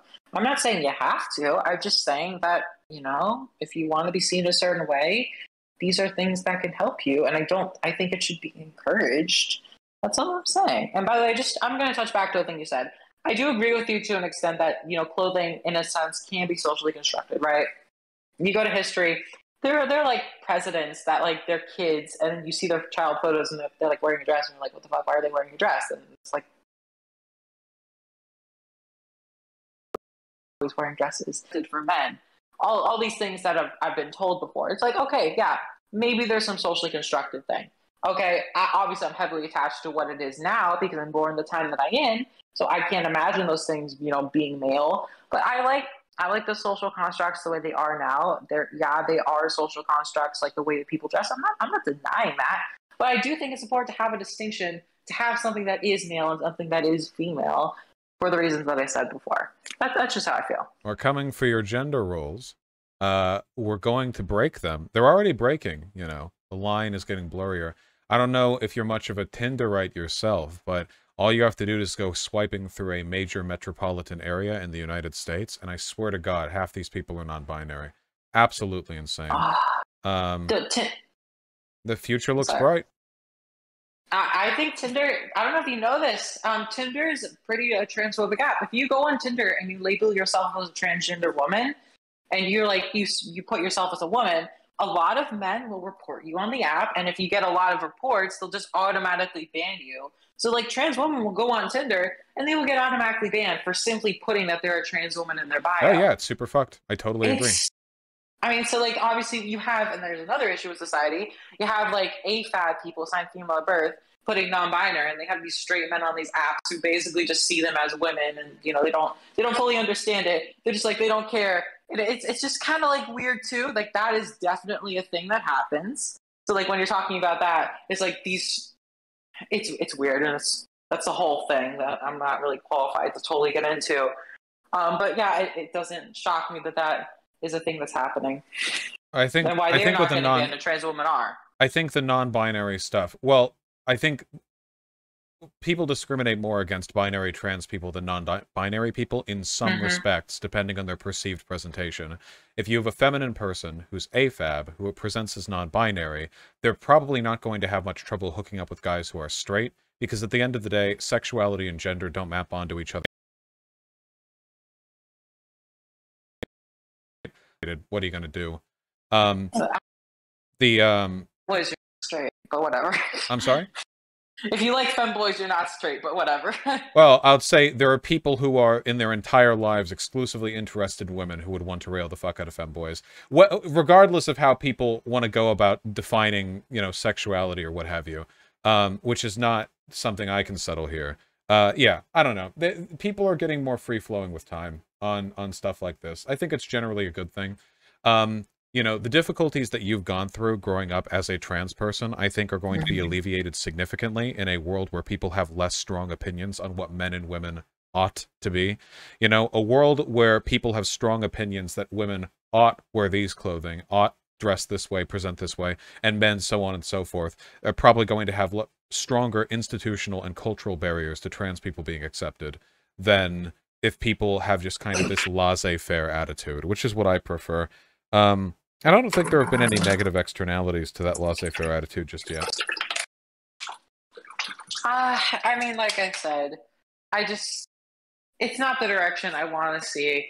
It seems like it's the direction that's going to win the cultural war, and that's where we're going to be 10, 20 years from now. And I'll let you know if I think society... Get back to that. You say that you think society is going to get better for trans people. That means that the Republicans aren't going to win and cause a genocide against trans people. It really depends on whether or not they win. Yeah, you know what? I do think that life will get better for trans people because we'll be successful. We'll fight back. Okay, we'll do our Katniss Everdeen revolution against the Republican coup, and we'll institute the first 30 minutes. That's all I'm saying. We'll institute a trans-unionist empire. I really have enjoyed the conversation. Can I have to ask, are you at all familiar with ContraPoints? Yeah, I am. I like her stuff. I mean, there's some stuff I disagree with her. I don't think she should be canceled. I think the people trying to cancel her are weird. Don't agree with her fully with everything she says. She blocked me on Twitter. Contra, if you're watching this, how dare you block me on Twitter? No, she blocked me too. She's not watching. Okay, cool. There's a whole thing. If you so disagreements aside, there's a video she did called Cringe, a lot of which has to do. Have you seen it? Oh, okay. Well, a lot of it has to do with the unique life experiences that Contra has had as a trans woman, impacting her perception of the acceptability and moral status informing people. And I thought it was interesting. You said a few times while talking about your opinion on drag queens and such that it's a you thing. Well, if it is a you thing, you know, then it's there's a lot of yous, I think, you know. Aww. I think that there are people. Now, mind you, I don't think that an emotional bias in that form is an acceptable justification for a political position. So there are a lot of yous who should get over it, but I understand and sympathize with your perspective on that. Yeah, I'm glad. I think that was a good video. The only thing I will say, though, is like a lot of the videos about Chris Chan. And I'm of the belief that people like that and Jessica and Eve, they're awful people, but we shouldn't be making them famous. When you think of a trans people, those shouldn't be the first names in your mind. Like, the fact that those are some of the first people that people think of when they think trans people, that's a problem. Because when you think of trans people, you think of crazy people, and that's not the image that we need to be having of trans people. So, yeah. Well, I mean, you can blame the media for that, right? They'll always pop up the big, you know, the people they can make the... Listen, when people Google trans, they should see me, okay? That's what I'm talking about. I'll rep the cause. I do appreciate you coming on. Sincerely, I really do.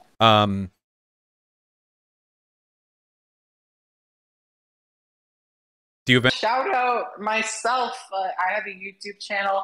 I have a TikTok. Yo, just follow me. I'm Rose Mulet. Anywhere you can find me. If you liked what I had to say, even if you didn't, you want to leave a hateful comment, I don't think there's going to be that. There might be a few. It's okay. I'm all for discussions. You agree or disagree? Have fun. That's all I got to say. I really enjoyed being on here. Very pleasant conversation. Pleasantly surprised at how well this went. Yeah, you heard it here, folks. Go be hateful. I won't stop you. Thank you. Ideally, nice. Don't. Yeah. No.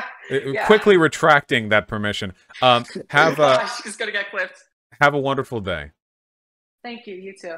Bye-bye. Bye. I actually really like that convo. I don't know. I thought that was a pretty good convo. I think, yeah, she's pretty smart. I like talking with her.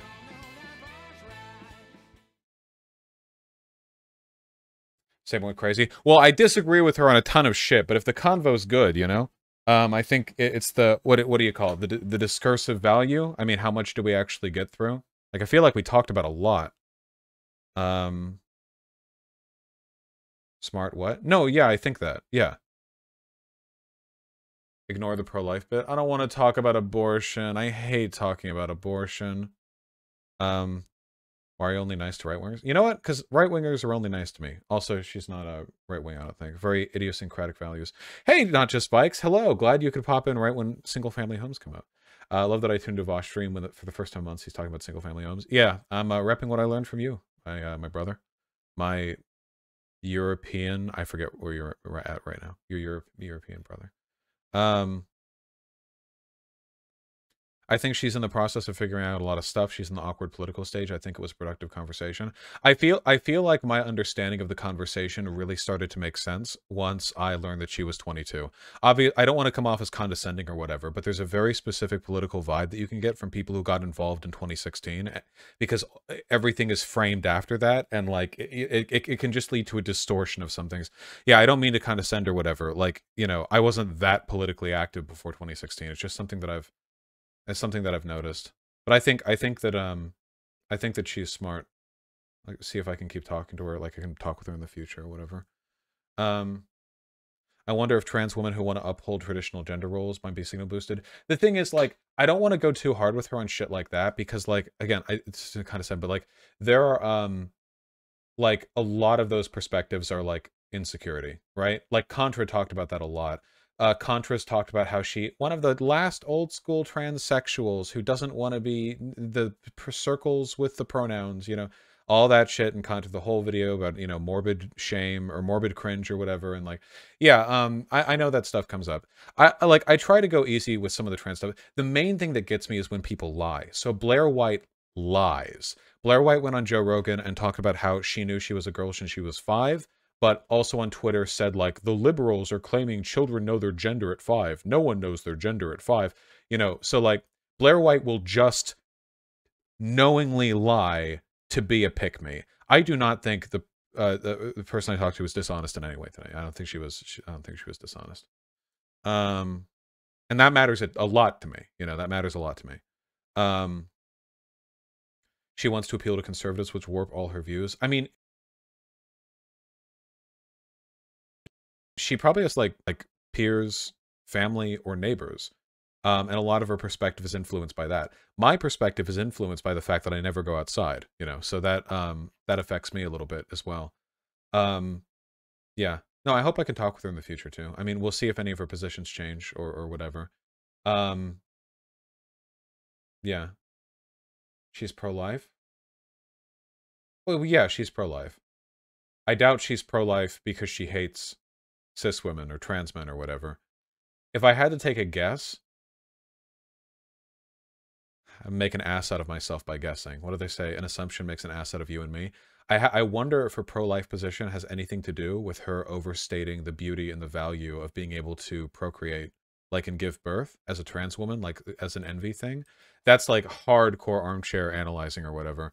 I don't know if that's the case. Hopefully it doesn't come across like I'm back-talking her or whatever, because that's not my intention. I'm just curious.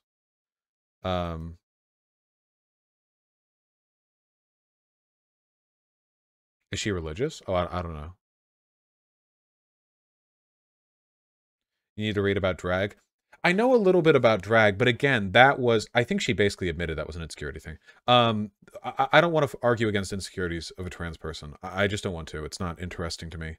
The drag stuff is interesting. To me, I personally have zero interest in drag. The only time I ever had an interest in drag is when I matched with on Tinder in LA with a, I think he was a black drag queen who worked in West Hollywood who would do routines dressed up as Beyonce.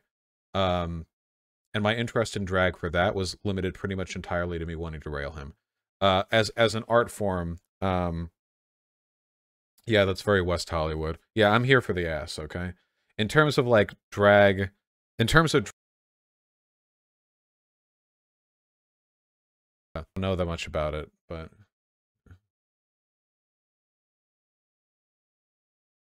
Yeah, New Israel, will you talk with people? You know, you get what you can.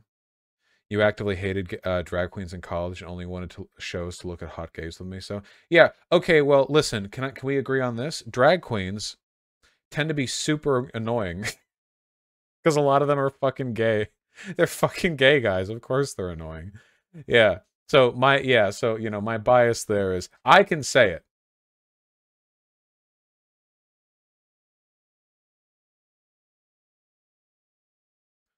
Drag shows in Humboldt low-key suck ass too. I think they're good.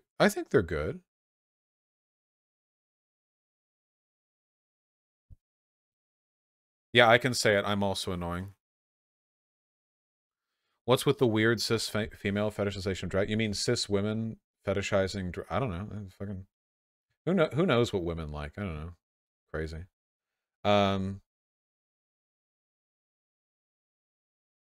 Anyway, I really enjoyed the conversation. Yeah. Yeah, I'm glad that we had it. She sent me a really long email with disagreements that she had, and I considered not responding to it at all because when my brain sees more than 2 paragraphs in an email,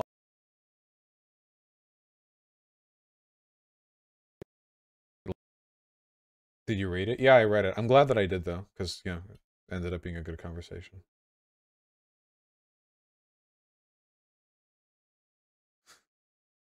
God. Fuck, it's past 3. I have donos to read.